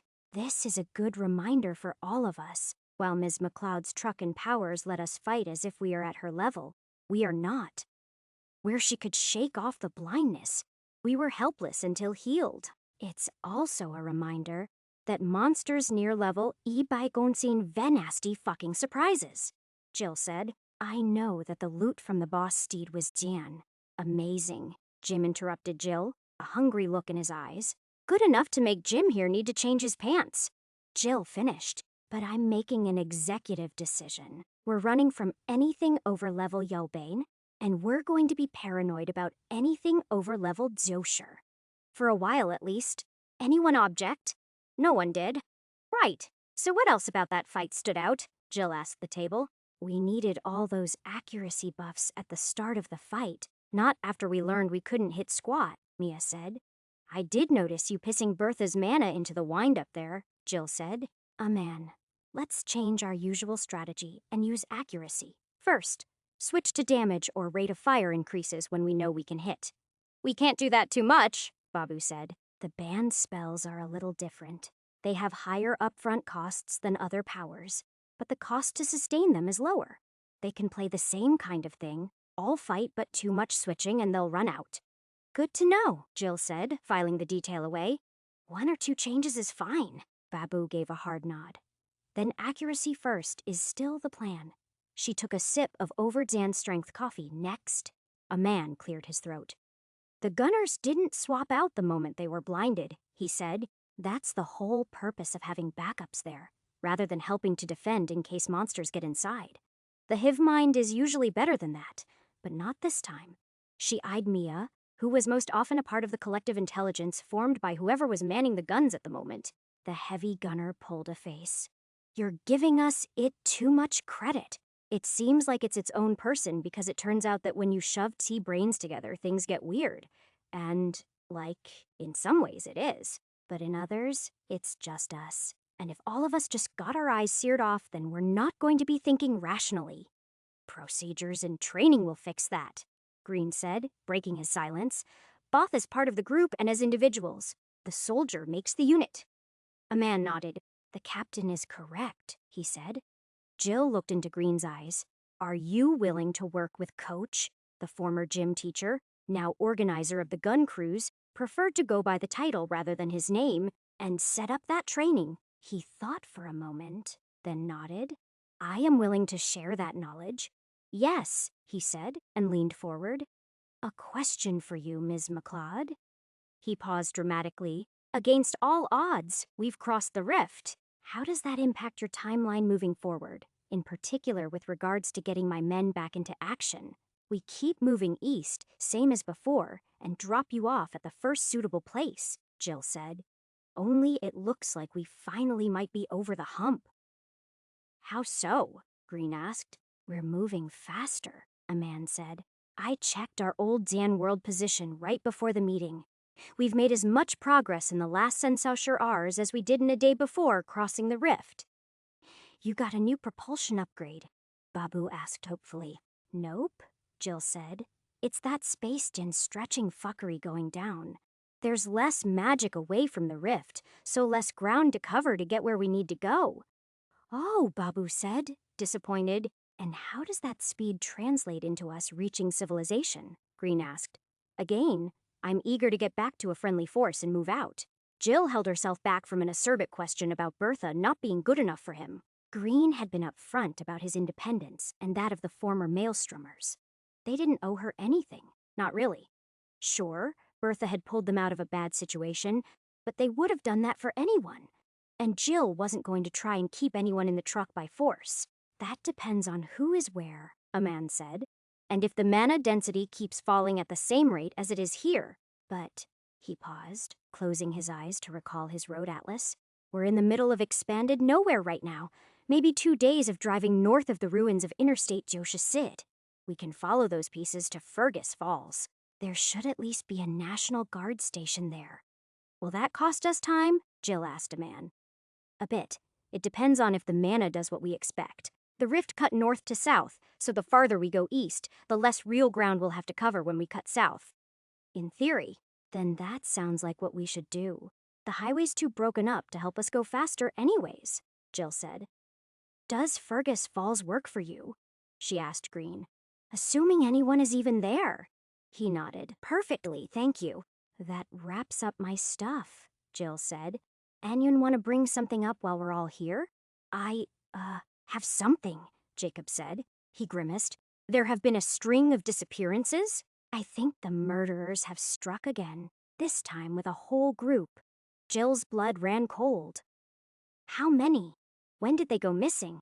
About 12 people, including that annoying Barbara Marigold woman and her hangers Janon, Jacob said, biting his lip and staring down at his clipboard. If he hadn't, he might have noticed the snarl that had formed for an instant on Sanjita's face at the name, before it froze into a professional mask. Babu and Raz were less subtle, with the former's face falling into grief, and the latter's hardening into fierce pride. Aman just folded his hands, otherwise impassive, before giving his son's a pointed look. We don't know exactly when it happened, Jacob continued. At first we thought they were just skulking around in some of the back parts of the barracks, but no one's seen them in over a week. By the time he'd finished speaking and looked up, the brothers Batty had mastered themselves and had at least passably normal expressions on. Oh, Jill said. Them, yeah, they're all dead. The room froze. Ah. Jacob opened his mouth, his eyes wide, but no coherent words came out. They were the ones who attacked the settlement core, weren't they? Sanjita asked, her voice ice cold. She'd answered the system message to defend the core when it had been attacked and had been nearly killed for it. She also knew exactly what had later happened, and why. Worse than that, Jill said. They were the ones who let corrupted Limbs McGee into the truck. They betrayed us and started a fight that got people killed, all as a distraction. Some died in the fight right then. Some died later after we tracked them down. It was a bit of a stretch, but still the truth. You executed them? Green asked. Knock it off, Jill snapped. It was a fight that went sideways, not an execution. They were throwing around nasty powers and it was them or us. She hoped that Green had no way to detect lies. What evidence do you have of that? Green asked, leaning forward. The facts of the matter are unclear as you haven't revealed them. What, you want me to take a video every time someone tries to suck the magic out of me? Jill growled. I was there too, Babu said, shooting a glance at Jill. His voice was unsteady at first, but firmed up as he kept speaking. There was no chance of taking them alive. If nothing else, there was so much corruption in that room that we wouldn't have wanted to. Green's gaze snapped from Jill to Babu. Is that so? It was enough that Babu had to flush all his levels to get rid of it, Ras said, his arms crossed. And that was after he'd already tracked them down and killed the one who stabbed Mom. Not really helping with the whole not revenge-killing thing there, Mia muttered. And you didn't think that a source of corruption was worth telling us about? Green asked. What if one of my men had stumbled into them? Yelled Jacob, and he raised his hand. Somehow that stopped the brewing argument. Jill, if you say that's what happened, then he swallowed. I believe you, but I need to know when this kind of thing happens. Okay? For things smaller than this, too. His voice had grown firmer. Because I'm supposed to be the one in the room with you representing the people who live here, arguing for things to make their lives better. And I can't do any of that if I don't even know that there were traitors, or that they were killed. He was angry now. I could have gotten ahead of this and saved everyone a whole lot of fear if only I'd known. And Captain Green is right. We need to know if there's a danger like corruption around. He realized the whole table was looking at him and deflated. So, yeah, we need a procedure for this. Give me an incident report at least so we can keep everyone safe. You're right, Jill said. She turned to Sanjita. You'll figure something out. The other woman nodded. I'll write up a form, she said, and smiled, but it didn't reach her eyes. Then that's settled. Anything else? Jill asked. Kevin have any new unexplained dinosaur pets? When no one said anything at her feeble attempt to lighten the mood, she pushed back her chair and stood. Then we're done. I'll let Crash know where to drive. But after that, I'm going to be out of action for a while. It's finally time for me to upgrade my class and see what my next level of magical bullshit is. It might take a while, Babu inhaled, his eyes lighting up. Will you, Zan? Of course I'll send you the new powers, Jill said with a roll of her eyes. Keep the truck from exploding, will you?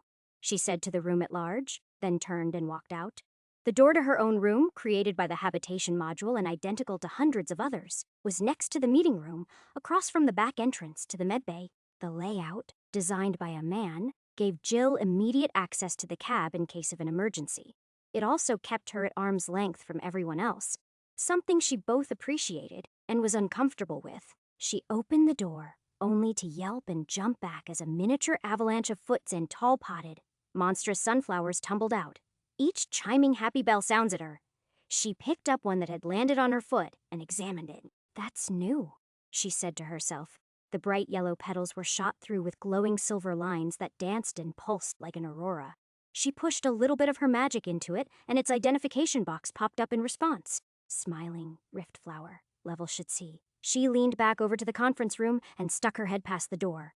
Hey, Babu, she said, getting the attention of the team, who were still discussing something. Catch! She tossed the flower at him and chuckled at his gasp of excitement. That just left the issue of her room and bathroom being chock full of the tiny guardian monsters.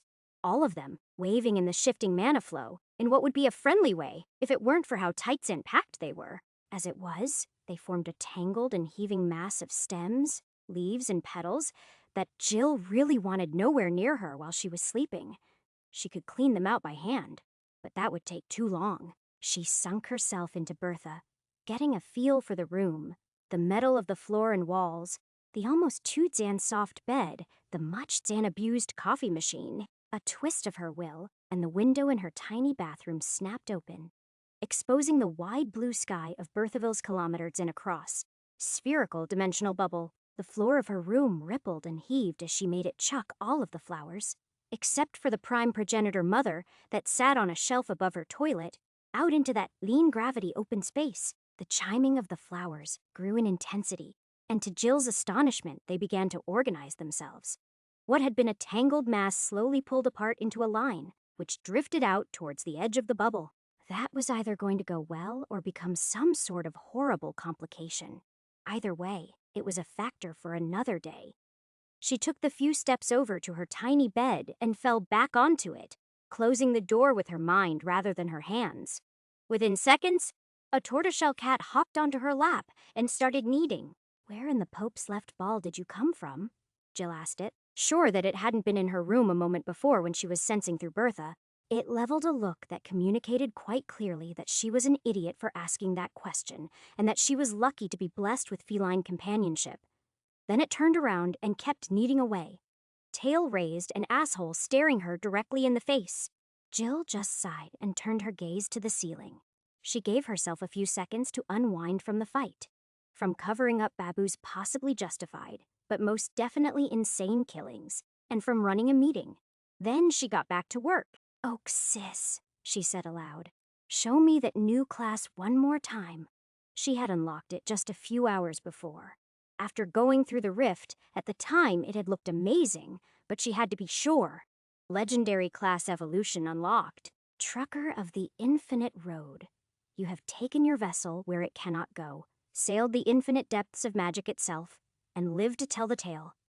No other expanses could ever compete, and you will cross them all. Your new class powers will enhance you and your chosen vehicle's ability to go where you will. Yeah, Jill said, and smiled. Yeah, that feels right. Anything you want me to know before we do this thing?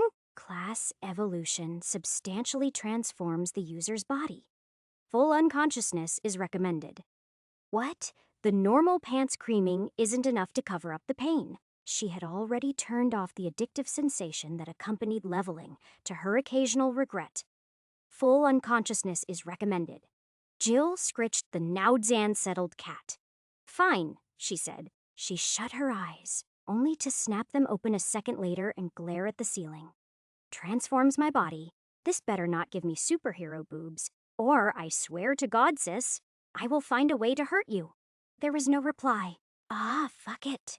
Sis, upgrade me. Zan Zan Zan, chapter Archer, Zan Zan Zan. Jill stood on a floor of gold in an endless, white void, supervising the work being done on Bertha. The truck took up much more volume than usual because all of its parts were separated from each other, floating in the air a few feet apart. With a flick of her eyes, a whole section of truck shifted upwards, revealing a cutaway of the engine. It wasn't a diesel. No, that fuel source had long since been replaced by magic alone.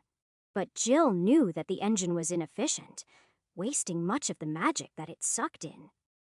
And that the soul-bound companion of a legendary classer should have better. A flick of her wrist and the inlet manifold, or at least the magical equivalent, evaporated into motes of gold light. Replacing it would take a bit more work, but nothing she couldn't handle. She bore down with her body and mind, only momentarily distracted by how she looked like she was trying to squeeze out a monster of a dump. And more golden motes spiraled out of her skin. The bits of magic floated into position and crystallized into something strange, something that didn't exist in just Sen dimensions. It fit into the vacated spot in the engine, and the whole blazed with new power. Jill grinned. Then she recoiled as if slapped and spun, her fists raised in front of her and her gaze scanning over everything. She let out a sigh and the tension dropped from her. Well, shit, she said, her voice echoing off of nothing, another magical dream. Let me guess. This is one of those allegorical ones, isn't it? With Bertha being me, that's me getting upgraded. The figure of a stocky woman, composed entirely of brilliant, boxy blue light, appeared before Jill with her arms crossed. Why the fuck would you be having a not Zan really Zen dream that was anything less than straightforward, tingly Zen tits? She asked. Her voice like Jill's would be if been passed through an auto-Zen tune. Have you ever even met yourself? If it looks like we're upgrading Bertha, that's what we're doing. The propulsion module can get up to tier Sen now without exploding. Jill stared. Sis, is that you? The figure shrugged. Kind of. It said, I'm an emulation of you, so we can actually talk. But at the same time, I'm the system. Jill could hear the capital letters. But also most of my processing is being done by your meat as a local copy. So, it shrugged. Let's call me mostly the system. Close enough. Jill looked around, taking in the gold and white again. And, what? You talk to everyone when they evolve their class? Finally give us some straight answers to things? Fuck no. That would break more rules than a velociraptor playing basketball. things went just a tiny little bit tits up with your new class, and I need some special user authorizations to fix it, but you're already down for an overhaul, so I couldn't just send you a nice box. So here we are. Sis, Jill set her eyes, did you fuck up? No. Sort of. Your new class has a feature that needs more juice than we can give it without some changes. Without that mana, the class won't take, and the backlash would be. It put its hands to its head and mimicked an explosion. And you didn't tell me this before you started. Why? There were emergent second Zan order factors that the initial calculations didn't account for. Do you have any idea how hard it is to design a mana construct that can propel Bertha faster than light? We're talking about shoving a giant mess of warped space and portals to an astral pocket dimension. Right up physics, asshole. And that construct's initial alignment changes based on all sorts of magical bullshit on a minute, Zan by Zan minute basis. So, I saved a significant portion of this planet's processing capability by only doing the full calculations at the time of upgrade. And whoops! A dog just shit in the blender. When making chocolate smoothies, it turns out that the amount of processed mana required for the FTL drive, your new legendary construct, is too high for a level Yobai class evolution. Jill's annoyance hiccuped, then exploded under a surge of disbelief. Did you just say faster than light? As in what? Space travel, away from Earth? To wherever you will. That's what your new class promised, after all. The universe is bigger than you know. Jill let out a long breath, her mind spinning. Okay. So, mana problem? How do we fix it? Haven't you learned anything? See a problem? Apply more Bertha. The figure slapped its hands together and rubbed them in excitement. We'll merge the construct with a module as it increases in tier and code Zan, opt the mana spike, to stabilize the drive in a preliminary form. From there, we'll grow it piece by piece until it and you are ready. Propulsion has the highest compatibility for the procedure by a long shot, so it's the one that will work best. Every time I've upgraded a module before, you've just given me 2 choices and told me to eat shit if I didn't like them. It sure sounds like my 2 options are cake or death. What makes you need special permission this time? The figure wrinkled its nose in an all too familiar way. A normal upgrade involves a level Y analysis of potential development paths, tailored to the user in question to provide maximum benefit, but still falling within a bucket load of rules and guardrails. This doesn't stay within those safeties. You can choose to abort, and we'll go over other class selections. I'm sure I can come up with something decent with all the extra processing power you're getting right now. It shook its head, but I've had to run a Planet Zan White update to increase the mana safety factor on upgrades because of this little fountain of shard, so I can guarantee that it won't be as strong as getting the construct to work. And if I don't tell you to back us out, then we're driving over the back of a pissed Xanoff regional mana concentrator. Enough analogies, sis. Give it to me straight. What can go wrong here? For a normal soulbund, I'd give a Bifenger's censure chance of the construct destabilizing and evaporating everything within a few kilometers of you.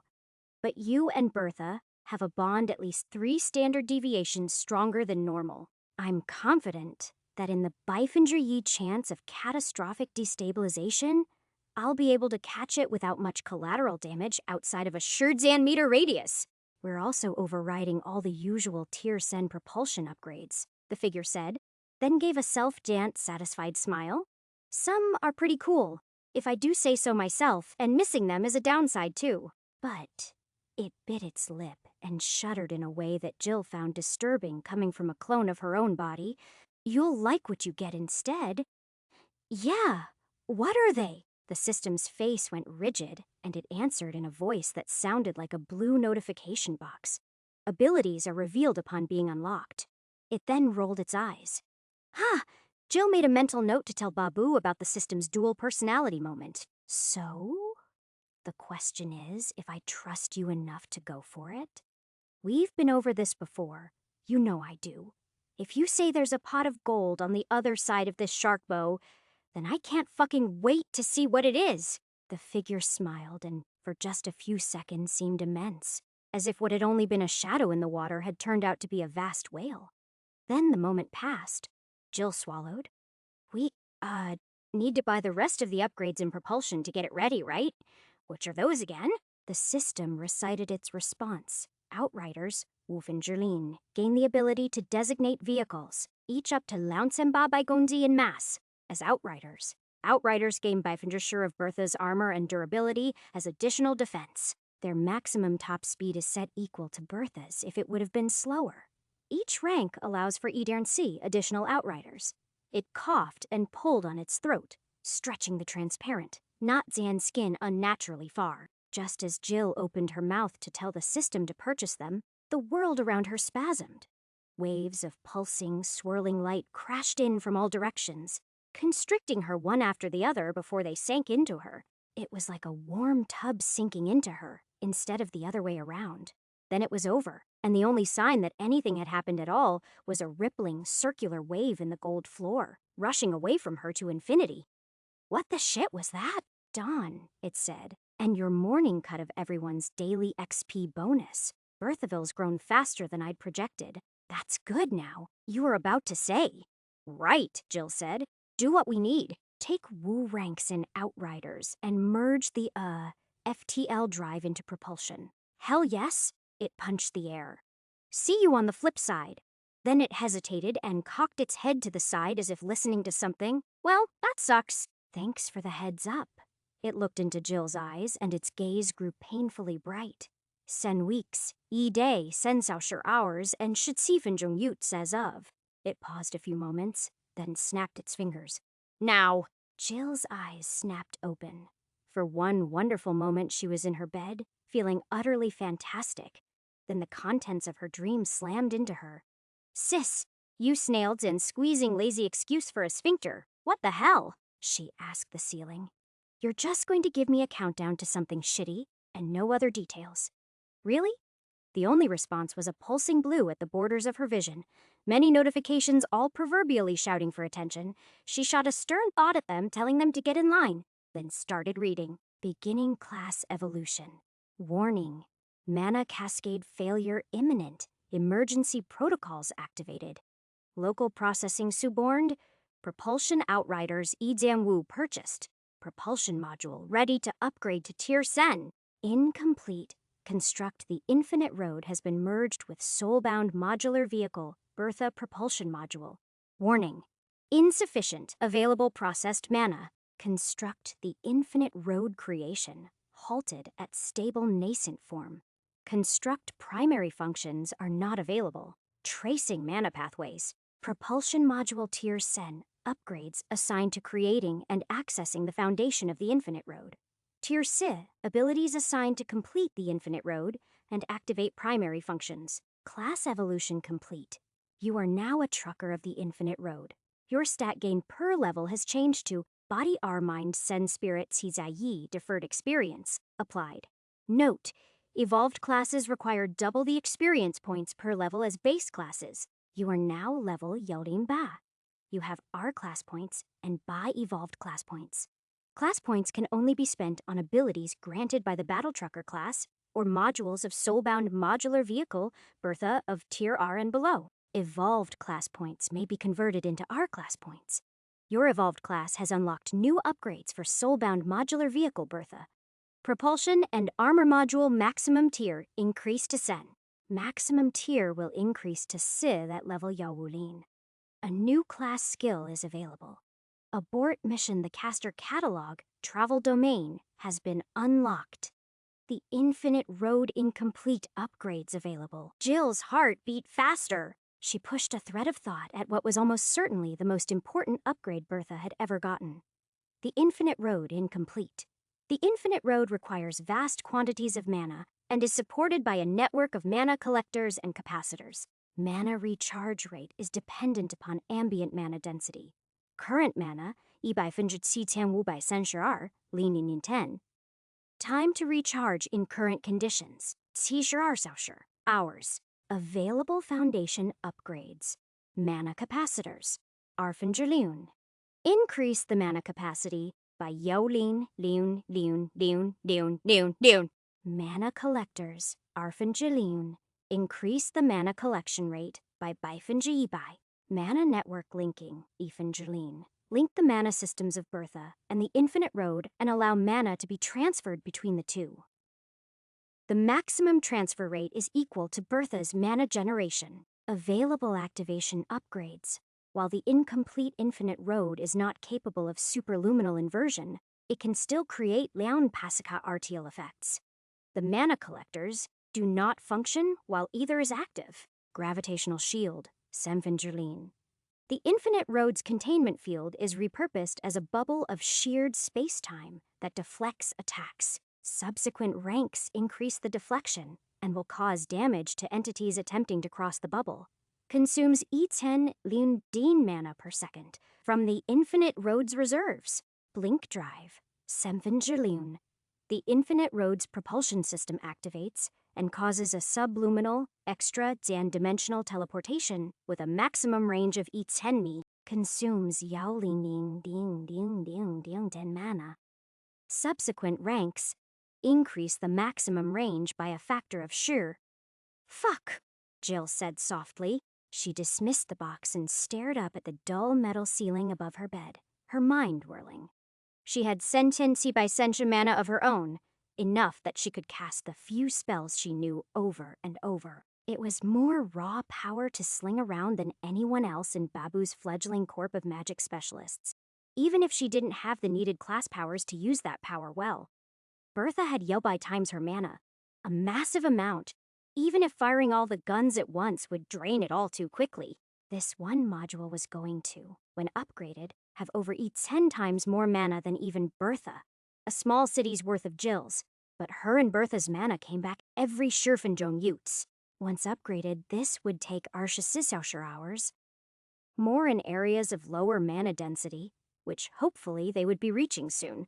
That clawed back a factor of Yo Sissi in terms of actual mana supply. But at the end of the day, the Infinite Road would be collecting Wu times more mana than Bertha generated. The practical part of her wanted her to purchase mana network linking, and the other foundation upgrades immediately. In combat situations, the link would go from the Infinite Road and into Bertha, effectively doubling the truck's regeneration. The guns would still drain even that dry, but it would take far more bullets, far more dead monsters before that happened. During ordinary operations, the truck ran a surplus that would help recharge the ridiculously expensive Blink Drive. She braced herself and selected rank incapacitors, collectors, and network linking. Her mana senses went crazy as currents of power surged to life through Bertha, burning paths of golden light through the truck's structure and beyond. It was like being dropped into the center of a blast furnace, where the molten metal obeyed the fever dreams of a mad geometrist instead of gravity. The pattern was beyond anything Jill had ever even thought of. But some part of her could tell it wasn't completed yet. It finished its partial growth and then froze before vanishing. Jill, Karen's stressed voice bloomed in her mind. Please tell me that you're awake and can hear me again. She didn't sound hopeful. This better be important, Jill projected back. I'm still in bed, which means I haven't even had my coffee yet. She realized as she said it that her dependence on the stimulant had faded with her levels, and she didn't need it to function in the mornings. But it was the principle of the thing. She's awake, Karen yelled, presumably to those around her. Jill, she continued in a more normal volume. Bertha's been going crazy, the rooms all moving around, air being Arctic and cold 1 minute and boiling the next. The truck's even driven over thin air a few times, and only come back down when we turned on the slug tires. We thought it had all stopped a few hours ago, but just now there was a huge mana surge, bigger than anything we'd ever seen. Jill winced. That must have caused some headaches. I spend one night having a drunken tattoo of a class upgrade, and everything goes to shit. Sis could have mentioned that there would be side effects out here, she ended in a grumble. It hasn't been one night, Karen said. It's been more like Sencherlusa Sherars. We tried sending someone in to wake you up, but the door never went to the right place to let us. When a man tried to put it back, even the system got involved and kept giving warnings about catastrophic explosions. More than a whole-ass Dan Hopping day. Sis, what the hell? There was no response. Okay, just give me a few minutes and I'll be there, Jill said. I bet all the trippy shit's done anyway. She cut the communication power, but didn't get up right away. Instead, she shut her eyes and spent a few seconds meditating. She let her awareness run up her body from her toes to the top of her head, taking stock of what it was telling her. It told her that she could take on the world, that she was more powerful than ever before. The magic of leveling up to Yibai Gongxing. Dee already burned away all of the wear and tear she'd accumulated over the years on its way to strengthening her. Breaking through and advancing to level Yalumba was different. Like she was more solid, more present in the world. Like before, she'd been a lump of clay shaped with care into a rectangle, and now she'd been fired into a brick. That was what she felt like. Time to see what she looked like. Jill opened her eyes and leaped from the bed to check in the tiny bathroom mirror, ready to tear into the system if it had messed with her body too much. She almost botched her landing as her feet had slipped. Waves of hair, previously unnoticed underneath her, cascaded down her back, long enough that even when she was standing a foot Zanlong section splayed on the ground, she took some in her hand and brought it close to her face. It was perfect in every way, with nary a split end in sight. It even smelled good. "Where were you Sencha years ago?" Jill muttered. She swept the whole mass behind her head and began to braid, her fingers moving at superhuman speed. She would get it cut later, but for now at least she could get it to behave. She took the few steps needed to go into her bathroom and examined herself in the mirror. The woman looking back at her was still Jill, mid-40s, in truly fantastic shape, and her clothes still fit in all the important spots. If anything, she'd gained a bit of size and weight from a layer of extra muscle. "I guess I'm not kicking your ass today, sis," Jill said, flexing her arm and approving of the resulting muscle. System inquiry detected warning. Removing of user overconfidence unsuccessful. "Love you too. Now stop watching. I need to take a dump."